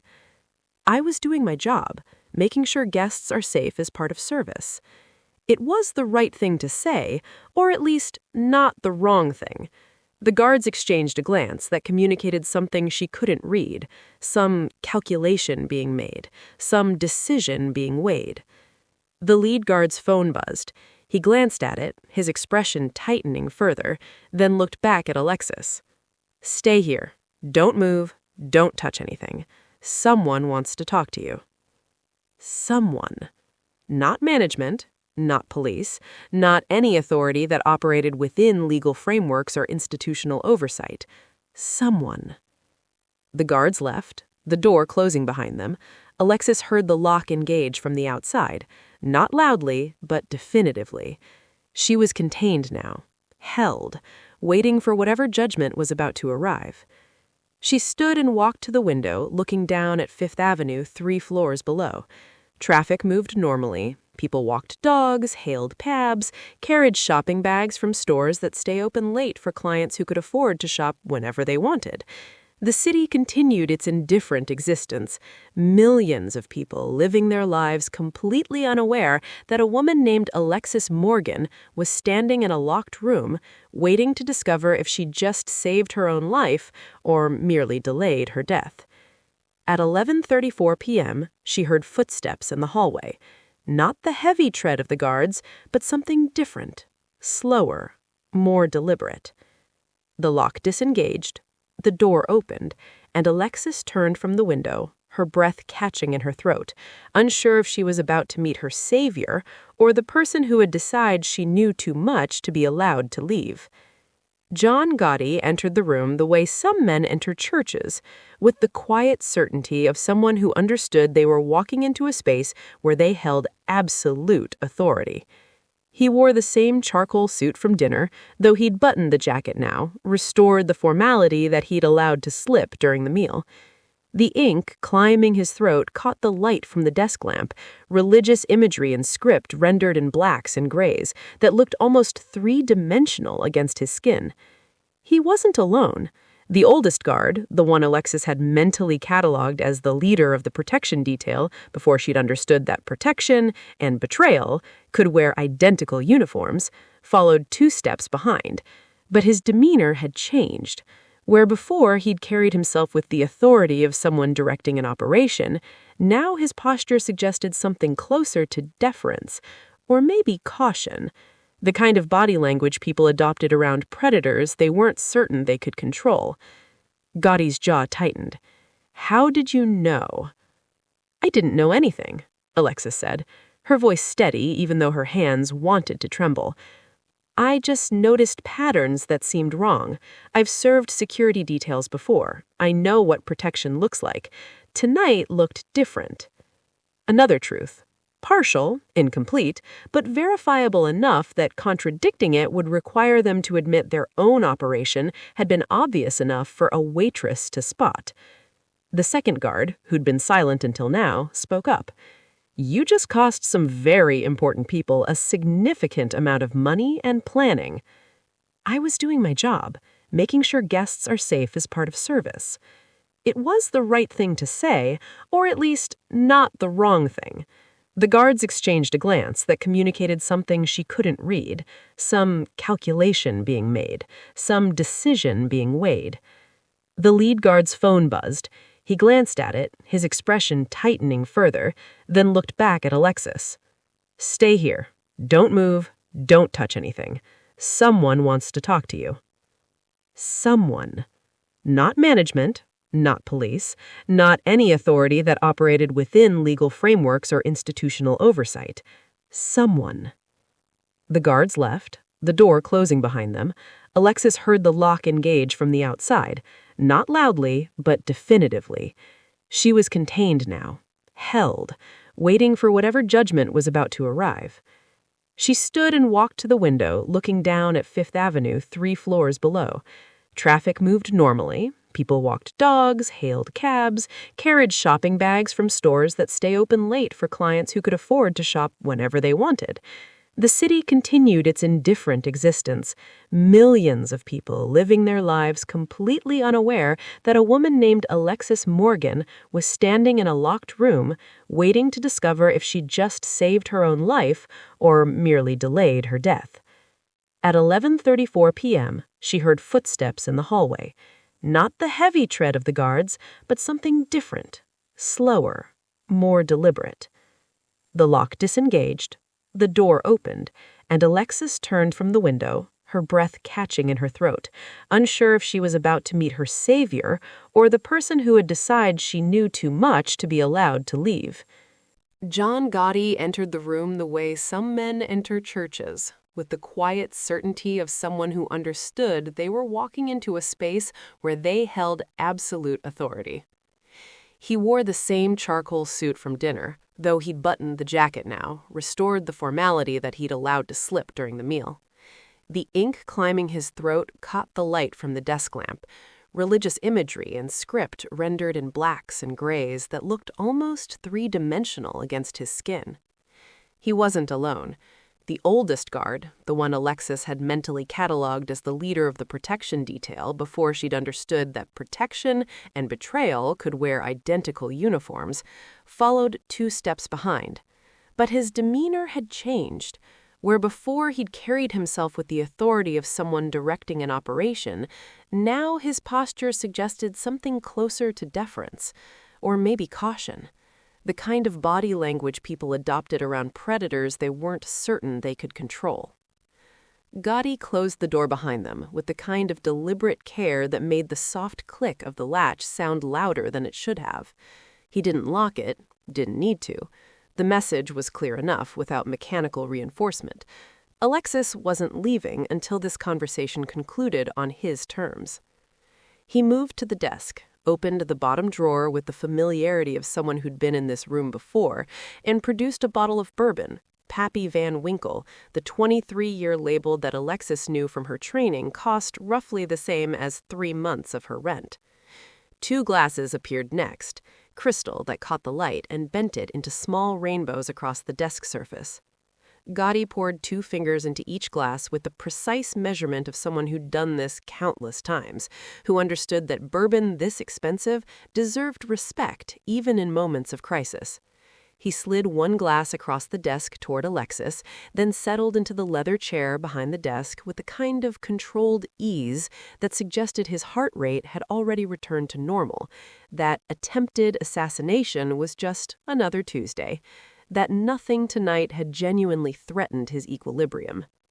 "Drink," he said. Not an offer, an instruction. Alexis picked up the glass with hands that were steadier than they had any right to be, given that she'd spent the last 15 minutes convinced she was about to be disappeared into whatever void consumed people who knew too much about the wrong things. The bourbon burned going down, rich and complex, and wasted on her nervous system, which was still operating at the frequency of imminent threat rather than sophisticated taste appreciation. Gotti took a sip from his own glass, his eyes never leaving Alexis's face. He was reading her the way she'd learned to read rooms, cataloging micro-expressions, body language, the 1,000 small tells that revealed what people were actually thinking underneath whatever words they produced. "You have good instincts," he said. His voice was quiet, conversational, as if they were discussing the weather rather than the fact that she'd just collapsed an assassination attempt. "Most people wouldn't have noticed what you noticed. Most people aren't trained to see patterns. They look at a room full of armed men and think security, never questioning whether the security is pointing in the right direction." Alexis said nothing. She'd learned years ago that silence was often the safest response when powerful people were still deciding what to do with you.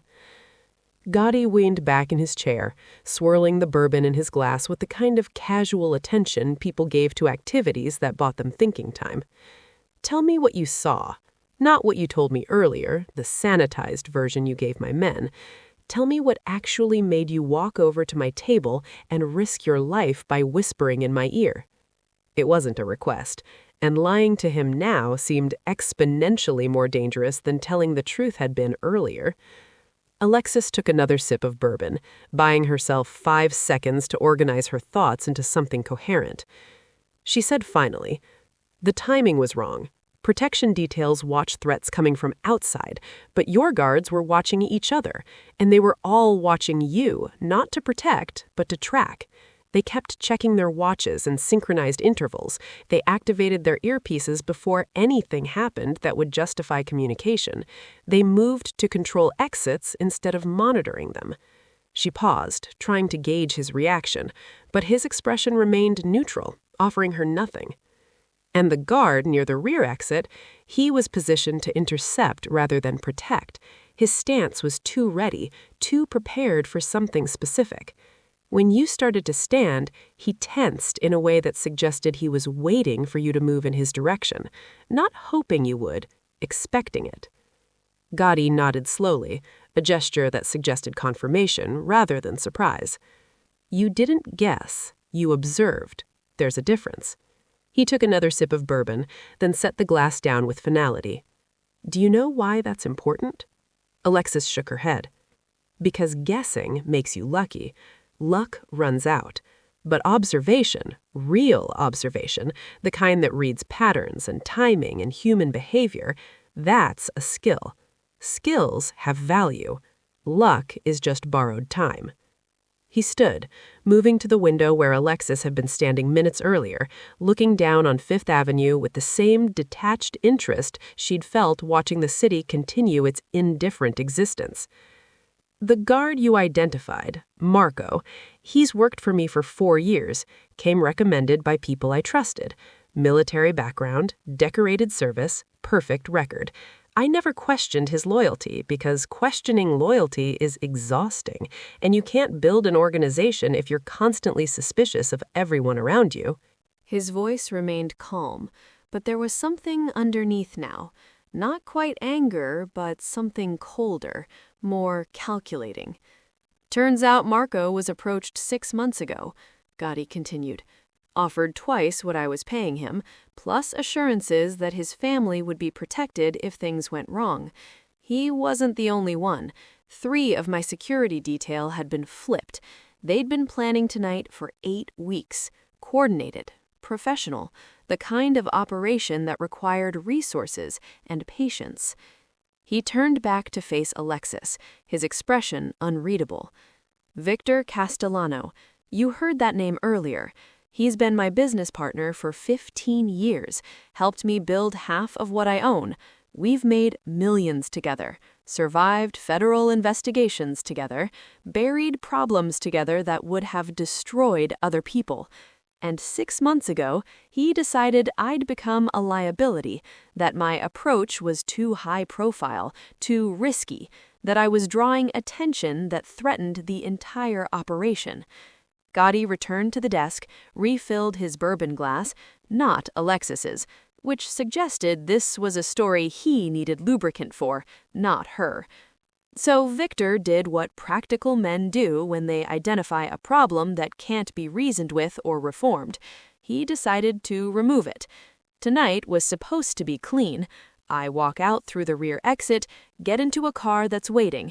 Except the car isn't taking me home, it's taking me to a location where my disappearance can be managed efficiently. By the time anyone realizes I'm missing, the narrative is already written. I left the Sterling Club. Multiple witnesses confirm it. What happened after that? Nobody knows. These things happen in our world. Sometimes people disappear. He sat back down, his eyes locked on Alexis with an intensity that made her want to look away, but forced her to maintain eye contact. Except you noticed. A waitress who should have been invisible, who should have been focused on tips and rent and all the normal things normal people worry about, you noticed that my men were watching me wrong, and you made a decision that most people wouldn't have the courage or stupidity to make. You spoke up. Alexis's throat felt tight. I didn't know for certain. I couldn't watch it happen and do nothing. Why not? The question was delivered without judgment, pure curiosity. You don't know me. You don't owe me anything. Staying silent would have been safer, smarter. Silence has probably saved your life more times than speaking ever has. It was uncomfortably accurate. Alexis felt exposed in a way that had nothing to do with physical safety and everything to do with being seen, actually seen by someone who understood survival the same way she did, who recognized the calculus she'd been running her entire life. Because I've stayed silent before, she said quietly, and sometimes silence is just another word for complicity. I didn't want to be complicit tonight. Something shifted in Gotti's expression, not quite approval, but recognition, the acknowledgement of someone who understood that morality was complicated, that choosing the right thing often meant choosing the dangerous thing, that survival and conscience didn't always align. You realize you can't go back, he said. It wasn't a question. You can't pretend tonight didn't happen. Victor knows his operation failed. He knows someone warned me. It won't take long for him to figure out who. Maybe he already has. Maybe Marco told him before I had him removed from the situation. Maybe the other guards communicated something before they understood how thoroughly their plan had collapsed. Alexis felt ice settle in her stomach. She'd known this, had understood it on some level when she'd made the decision to speak, but hearing it confirmed, hearing Gotti lay out the consequences with clinical precision, made it real in a way that abstract understanding hadn't. So what happens now? Her voice was steadier than she felt. Gotti finished his bourbon, set the empty glass on the desk between them, like a piece being moved on a chessboard. The meeting was concluding. A decision was approaching whether Alexis was ready for it or not. You have until morning, he said. Think about it. Consider what kind of life you want to live now that invisibility is no longer protecting you. Consider whether you'd rather run from danger or stand close enough to it that you can see it coming. He moved toward the door. The oldest guard, who'd been silent this entire conversation, witnessing but not participating, followed his movement. At the threshold, Gotti paused, looked back at Alexis one final time. One more thing, he said. What you did tonight, whispering that sentence, that wasn't heroism. Heroes act because they believe in something larger than themselves. You acted because staying silent felt worse than the risk of speaking. That's not heroism. It's something rarer. It's honesty with yourself about what you can and can't live with. He opened the door. Welcome to the rest of your life, Alexis Morgan. Whatever you decide, it starts now. And then he was gone, leaving Alexis alone in a private office 3 floors above Fifth Avenue, a half-empty glass of bourbon on the desk in front of her, and a choice that felt less like an opportunity and more like a sentencing hearing where she was being asked to select her own punishment. Alexis sat alone in room 317 for 47 minutes after Gotti left, though it felt like both hours and seconds simultaneously. Time doing that strange elastic thing it does when your brain is trying to process decisions that will fundamentally alter the trajectory of your entire life. The bourbon sat untouched on the desk in front of her, amber liquid catching the light from the single lamp, expensive and irrelevant. Her hands were folded in her lap, her posture upright despite the exhaustion that had settled into her bones like sediment. Outside the window, Fifth Avenue continued its indifferent flow. Cars, pedestrians, the late-night energy of a city that never stopped moving, never stopped demanding, never stopped consuming the people who lived inside it. She thought about her mother. Janice Morgan had worked 3 jobs for most of Alexis's childhood. Morning shift at a hospital cafeteria, afternoon cleaning houses in neighborhoods where people paid strangers to know their homes more intimately than they knew them themselves, and evening hours doing data entry for an insurance company that paid minimum wage and called it an opportunity. She died at 53. A heart attack that the doctors said was sudden, but that Alexis understood had been building for decades, accumulated stress and exhaustion, and the slow violence of poverty grinding down a body until it simply stopped functioning. Before she died, Janice had pulled Alexis close, her hospital gown smelling like antiseptic and resignation, and said, "I worked myself to death trying to be good, trying to follow rules that were never written to protect people like us. Don't make my mistake, baby. Being good doesn't keep you safe. It just keeps you tired." At the time, Alexis had thought her mother was delirious, that pain medication was making her say things she didn't mean. But sitting in this office, facing this choice, she understood her mother had been offering the one piece of wisdom she'd learned too late to use herself. The door opened without warning. No knock, no announcement, just the soft click of the latch disengaging, and then a woman entered the room with the kind of confidence that suggested she belonged everywhere she chose to be. Mid-40s, maybe, though she wore her age like an expensive accessory rather than a liability. Tailored suit in charcoal gray that matched Gaudy's, blonde hair pulled back in a style that was severe without being harsh, and eyes that cataloged Alexis with the same clinical precision Gaudy had used earlier. "I'm Catherine Romano," she said, not offering her hand, not sitting down. "I handle operations for Mr. Gaudy. Legal, mostly, but also the logistics of making complicated situations simple." She pulled a tablet from her bag, swiped through several screens with practiced efficiency. "He's asked me to clarify the offer he made to you, to make sure you understand exactly what you're accepting or declining." Catherine tapped the screen, then turned it to face Alexis. A document appeared. Dense text, legal formatting, the kind of contract that would take hours to read properly. "If you choose to work with us," Catherine said, "this is what that means. You'll be on a retainer of $10,000 a month, cash, no taxes, no paper trail, no documentation that would connect you to Mr. Gaudy or any of his business interests. In exchange, you'll be available when called upon, which might be daily, might be weekly, depends on circumstances. Your primary function is observation and threat assessment. You'll attend meetings, dinners, events where Mr. Gaudy conducts business. You'll watch. You'll notice patterns. You'll alert us to anomalies." She swiped to another screen. "You'll also be relocated. Not far, we need you accessible. But your current apartment in Washington Heights is compromised the moment Victor confirms you were the one who warned Mr. Gaudy. We have a place in Tribeca. 2-bedroom, full security, doorman who works for us. Rent is covered. You'll quit your job at the Sterling Club, tonight, effectively. We'll handle the explanation, make sure you get severance, make sure there are no awkward questions." Another swipe. "You'll receive training, self-defense, situational awareness, threat identification. Nothing dramatic, we're not trying to turn you into an action hero, but you need to be able to protect yourself in situations where protection doesn't arrive fast enough. You'll learn how to read people beyond what your instincts already tell you. You'll learn the business. Not all of it, but enough that you understand context when you're observing." Catherine lowered the tablet, her eyes meeting Alexis's with uncomfortable directness. "I'm also complicit," she said.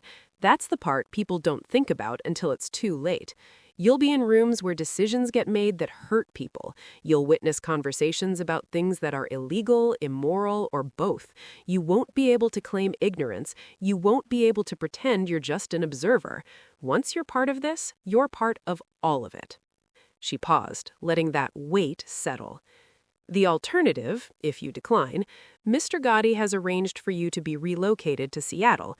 New identity, basic financial support for 6 months while you establish yourself, protection monitoring to make sure that Victor doesn't track you down. After 6 months, you're on your own. You start over completely. New name, new history, new life. No contact with anyone from your previous existence. Your mother's grave, you won't be able to visit. Your friends, if you have any, they'll think you disappeared, maybe died, maybe just couldn't handle New York anymore.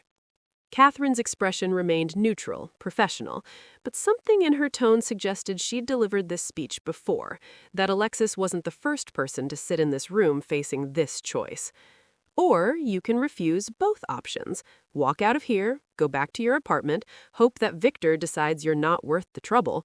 Mr. Gotti won't stop you, but he also won't protect you.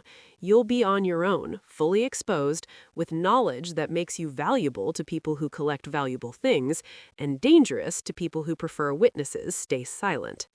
She set the tablet on the desk, screen still facing Alexis. So that's the offer. Fully explained, no ambiguity. What Mr. Gotti is offering you isn't a job, it's a transformation. You become someone different. Someone who has power instead of just surviving despite not having it. But transformation costs something.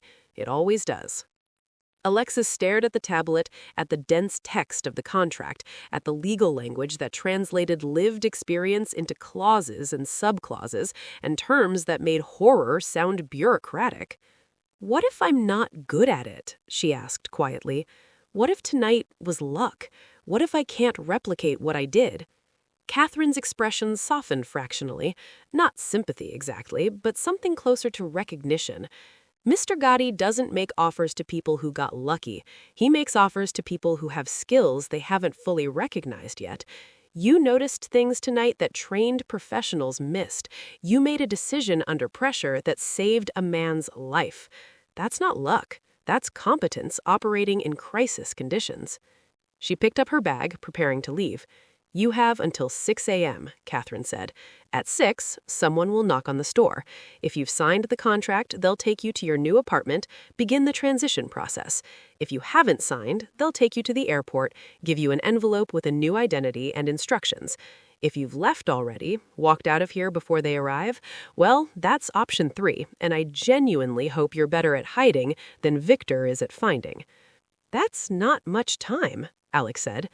"Power doesn't wait for people to feel ready," Catherine replied. "That's American realism in its purest form. Opportunity arrives on its own schedule, and you either take it or you don't. There's no pause button, no extension, just a moment where you decide who you're going to be next." She moved toward the door, then paused, as if remembering one final critical detail. "One more thing," Catherine said. "Whatever you decide, you need to understand that you saved Mr. Gotti's life tonight. That creates a debt. In his world, debts matter. They create obligations that don't expire just because you want them to. If you walk away, he'll honor that, but the debt remains. Someday, he might call it in, might need you for something specific, something that only you can provide.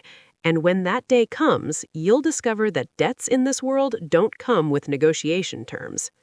The door closed behind her with the same soft finality that had characterized every threshold Alexis had crossed tonight.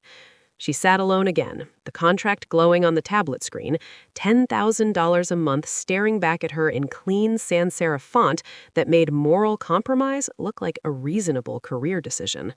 Alexis thought about her apartment in Washington Heights, the studio with the leaking ceiling and the radiator that clanked all night, and the neighbors who played music so loud she'd memorized their entire playlist without wanting to. She thought about her mother, working herself to death for wages that never quite covered expenses, for respect that never quite arrived, for a version of the American dream that had been a fantasy at best and a con at worst. She thought about being good, about following rules, about staying invisible. And she thought about what Catherine had said, transformation costs something. At 2:47 a.m., Alexis picked up the stylus lying next to the tablet. She didn't read the contract thoroughly, there wasn't enough time, and she suspected the language was deliberately dense anyway, designed to obscure as much as it revealed. She scrolled to the final page, where a signature line waited with digital patience. Her hand hovered over the screen. This was the moment, the threshold, the decision that would divide her life into before and after, that would make everything that came previously feel like preparation for becoming someone she'd never intended to be. She thought about heroism, about what Gotti had said, how he distinguished between acting because you believed in something larger and acting because staying silent felt worse than the risk of speaking. She wasn't a hero. She'd never pretended to be. Heroes made choices because they were right. Alexis was making this choice because all her other options had narrowed down to different versions of running, hiding, hoping that Danger would lose interest or forget her address. This wasn't nobility. This was necessity dressed up in a salary and a Tribeca apartment. At 2:49 a.m., Alexis Morgan signed the contract. The stylus moved across the screen, leaving her name in digital ink that felt simultaneously permanent and unreal. Once she lifted the stylus, the signature was complete, legally binding, assuming legality meant anything in this context, binding regardless, she suspected. She set the stylus down, stood up, walked to the window one more time, looking down at Fifth Avenue, at the city that had consumed her mother and had been slowly consuming her until tonight, when she'd made a decision that either saved her or damned her. She wasn't sure which yet. Suspected it might be both, simultaneously. At 6 a.m. exactly, the knock came. Alexis turned from the window, picked up the tablet with her signed contract, and opened the door. A man stood in the hallway, not one of the guards from earlier, someone new. Professional, efficient, the kind of person whose job was to move pieces around a board according to instructions they didn't question. "Ms. Morgan," he said, "I'm here to take you home." Home. Interesting word choice. Not to her apartment, not to her old life, but to whatever came next. "I'm ready," Alexis said. And she was. Not because she felt brave or certain or confident in her choice, but because she understood something fundamental that her mother had tried to teach her and that tonight had finally made clear. Being good didn't keep you safe. Being smart didn't keep you protected. Being invisible didn't keep you alive. But being seen, really seen, by the right people, that created possibilities. Dangerous possibilities. Complicated possibilities. Possibilities that came with costs she couldn't yet calculate. But possibilities nonetheless. She stepped out of room 317, leaving behind the person she'd been when she'd entered it 8 hours earlier, becoming instead someone she didn't fully understand yet, but who had decided that survival meant more than just continuing to breathe. It meant choosing which version of danger you wanted to face, the danger of powerlessness or the danger of power.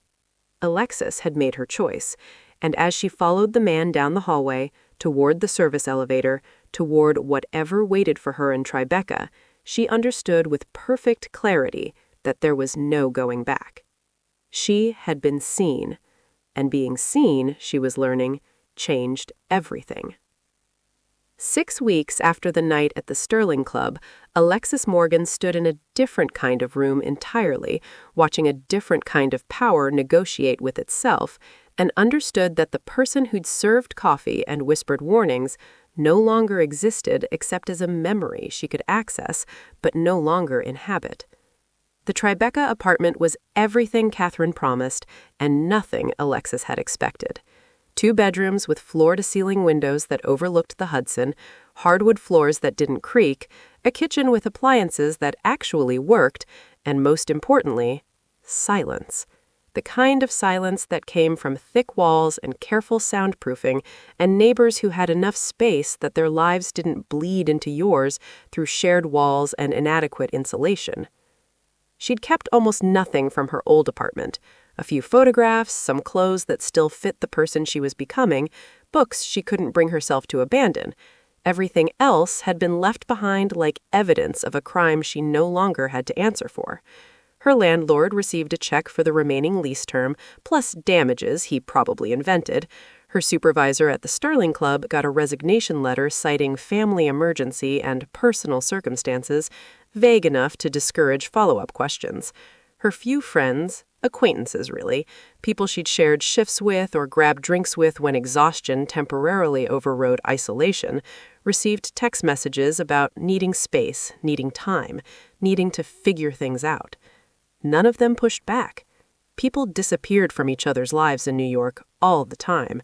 The city was built on transiency, on people arriving and leaving and reinventing themselves so frequently that absence became just another form of normal. The training started immediately.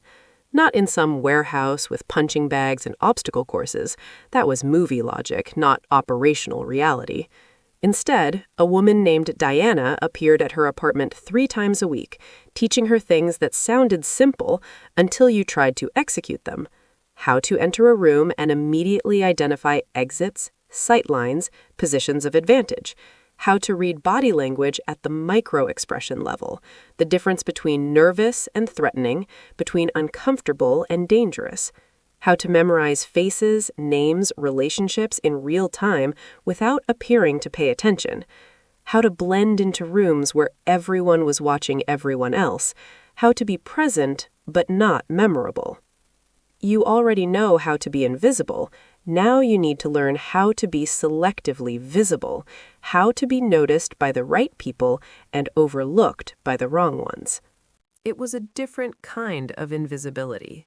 More complicated, more intentional. Alexis also learned about the business. Not the details that would make her legally culpable, but enough context to understand what she was observing.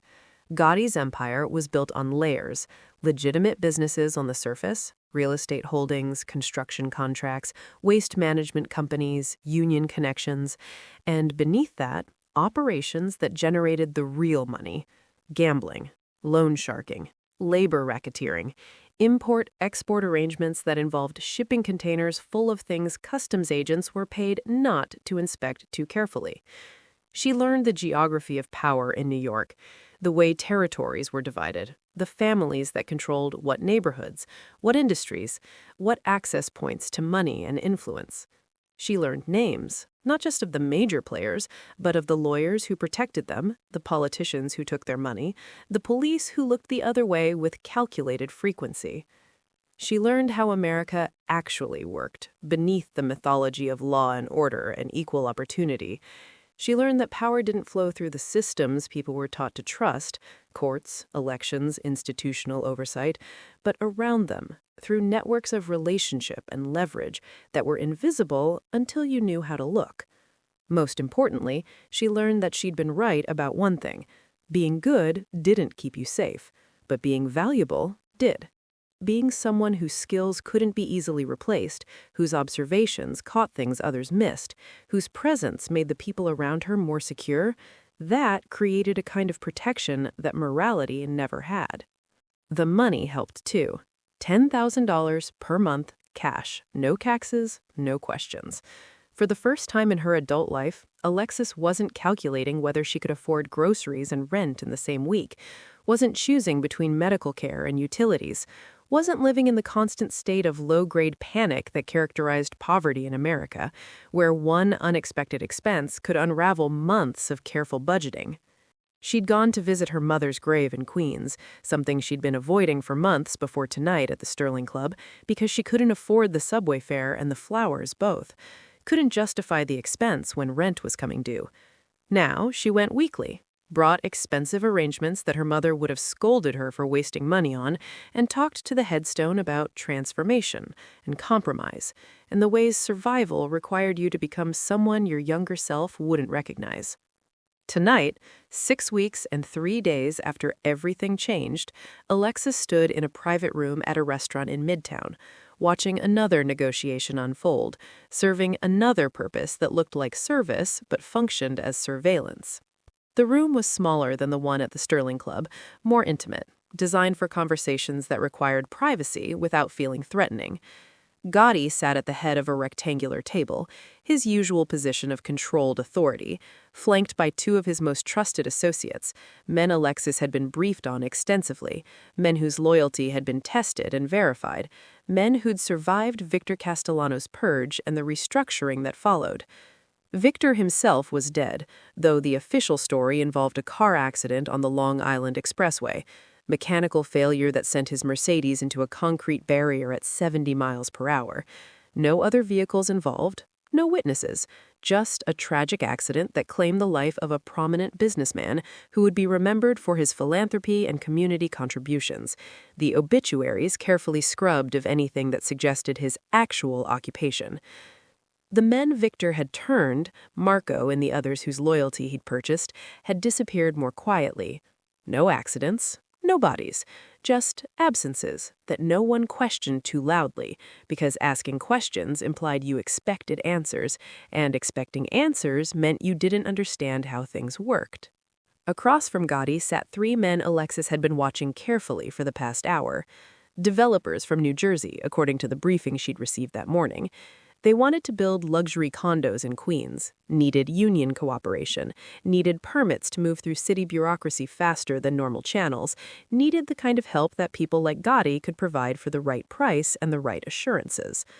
Alexis moved through the room with practiced efficiency, refilling water glasses, removing empty plates, maintaining the performance of service, while her actual attention was fractured across a dozen simultaneous observations. Body language. The lead developer, Frank Romano, no relation to Catherine despite the shared surname, kept his hands visible, palms up, the universal gesture of openness and honesty.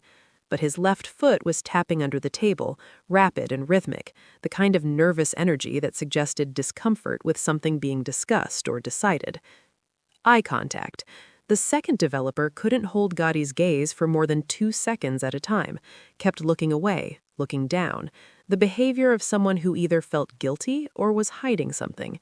Not necessarily malicious, could be simple intimidation, the natural response to sitting across from someone whose reputation preceded them like a weather system. But the third developer, younger than the others, maybe early 30s, wearing a suit that was slightly too expensive for someone at his supposed level, watched Gotti with a kind of careful attention that went beyond normal business interaction. Studied attention, cataloging attention. Alexis had seen that look before, 6 weeks ago, in the eyes of guards who were supposed to be protecting someone, but were actually preparing to do the opposite. She cleared plates from the table with steady hands, her mind running through calculations. Was she seeing a pattern, or was she seeing patterns everywhere now because she'd been trained to look for them? Was this developer actually a threat, or was he just young and ambitious and trying to impress someone powerful? The answer mattered. Getting it wrong meant wasting Gotti's time with false alarms, which would erode the value that justified her salary and her protection. But getting it wrong in the other direction, missing an actual threat, meant people died, possibly starting with Gotti, possibly including her. She returned to her position near the service door, close enough to observe, but far enough to seem appropriately uninvolved. The conversation continued. Percentages, timelines, legal structures that would protect all parties while maximizing profit. Normal business discussion, or at least what passed for normal in this context. But the young developer kept watching Gotti, and halfway through the meal, he excused himself to use the restroom. Standard, unremarkable, except he'd already used the restroom once 30 minutes earlier, and he'd barely touched his wine, so it wasn't alcohol necessitating the second trip. Alexis made a decision, stepped out of the dining room, moved quickly toward the restroom corridor, positioned herself near the entrance as if she was heading to the kitchen, as if this was just normal staff movement through the space. The young developer emerged from the restroom, with his phone in his hand, thumb moving across the screen, typing something, or sending something. His expression was focused, intent, the look of someone communicating information that mattered. He looked up, saw Alexis, and his expression shifted immediately into something pleasant and neutral. "Sorry, needed to check in with my office. Hope I'm not holding up dinner." "Not at all, sir," Alexis said, her voice professionally courteous. "They're just starting the main course." He smiled, pocketed his phone, and walked back toward the dining room. Alexis waited 10 seconds, then pulled out her own phone, a secure device Catherine had given her, encrypted and monitored, designed for exactly this kind of communication. She typed quickly. Third developer, Romano's associate, younger one. Left table twice, second time to use phone, watching Gotti differently than the others. Recommend verification. She hit send. The message would reach Gotti's security team within seconds, would trigger background checks that were more thorough than the initial vetting, would either confirm her suspicion or prove she was being paranoid. Either way, she'd done her job. Noticed, reported, protected. When she returned to the dining room, Gotti's phone buzzed. He glanced at it, his expression unchanging, then returned his attention to the developers. But something in his posture had shifted. Subtle, almost imperceptible, but Alexis had learned to read him like musicians learn to hear when an instrument is slightly out of tune. He knew. He'd received her message, and he was adjusting his approach accordingly. The meeting concluded 20 minutes later with handshakes and assurances and promises to finalize details through lawyers who specialize in making complicated arrangements look simple.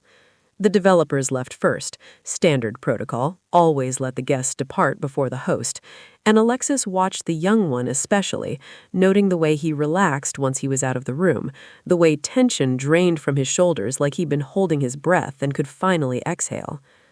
After they'd gone, Gotti remained seated, swirling the last of his bourbon in its crystal glass. Catherine appeared from wherever she'd been monitoring the situation, another room, another floor, Alexis was never quite sure, and handed him a tablet. He scrolled through information for perhaps 30 seconds, then looked up at Alexis. The young one, Kevin Brandt, started working for the FBI 4 months ago, undercover.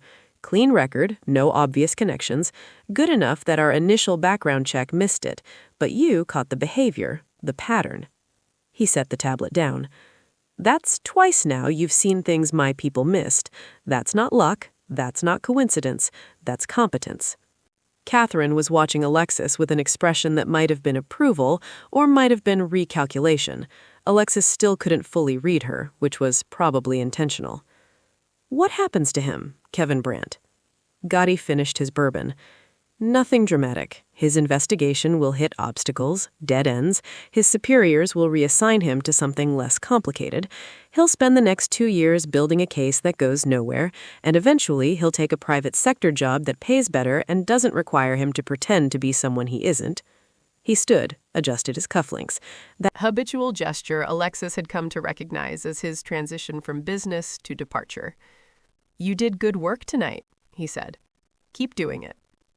And then he left, Catherine following. And Alexis was alone in the room with the scattered evidence of the meal. Empty glasses, stained napkins, plates that needed clearing.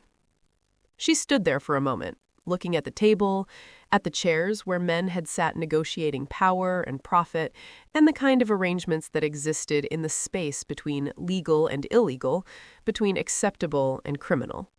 6 weeks ago, she would have cleaned this room and gone home to her studio apartment in Washington Heights, would have counted her tips and calculated whether she could afford to do laundry this week or needed to wait until next payday, would have been invisible, interchangeable, just another person doing a job that kept her marginally employed and permanently exhausted.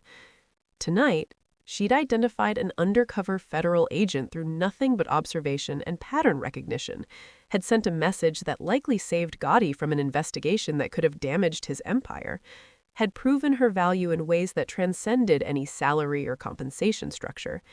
She wasn't invisible anymore. Couldn't be, even if she wanted to. People saw her now, or at least certain people did. The right people. The ones whose attention meant protection, meant opportunity, meant survival in a city that consumed the powerless with systematic efficiency. Her mother had died invisible, had worked herself to exhaustion for wages that barely covered rent, for respect that never materialized, for a version of America that existed in political speeches but not in lived experience. Alexis would not die invisible. She would die complicit, probably, would die with knowledge that implicated her in things her younger self would have been horrified by, would die having made compromises that couldn't be undone and choices that couldn't be morally justified with any framework she'd been raised to believe in. But she would die seen, valued, protected by power rather than ground down by its absence. That wasn't heroism, wasn't virtue, wasn't anything she could explain to the version of herself who'd once believed that being good was enough, that following rules would be rewarded, that America actually functioned the way it claimed to in textbooks and campaign promises. But it was survival, real survival. Not just breathing, not just continuing to exist, but actually living with agency and choice and the ability to shape circumstances rather than just endure them. Alexis cleared the table with practiced efficiency, loaded everything onto her tray, and walked toward the kitchen where other staff members were finishing their shifts, counting out tips, complaining about difficult customers and long hours, and all the normal grievances of service work. They didn't notice her particularly. Why would they? She was just another server, just another person in a white shirt and black pants moving through the space with professional efficiency. They didn't know that she'd just identified an undercover federal agent, didn't know she was being paid $10,000 a month to observe and report, didn't know she'd saved a Mafia boss's life 6 weeks ago with a single whispered sentence. And they never would. Because the most important thing Alexis had learned in the past 6 weeks was that real power didn't announce itself, didn't advertise, didn't need recognition or validation from people who couldn't offer anything valuable in return. Real power moved quietly, operated in spaces between visibility and invisibility, where you could be seen by exactly the people who mattered and overlooked by everyone else.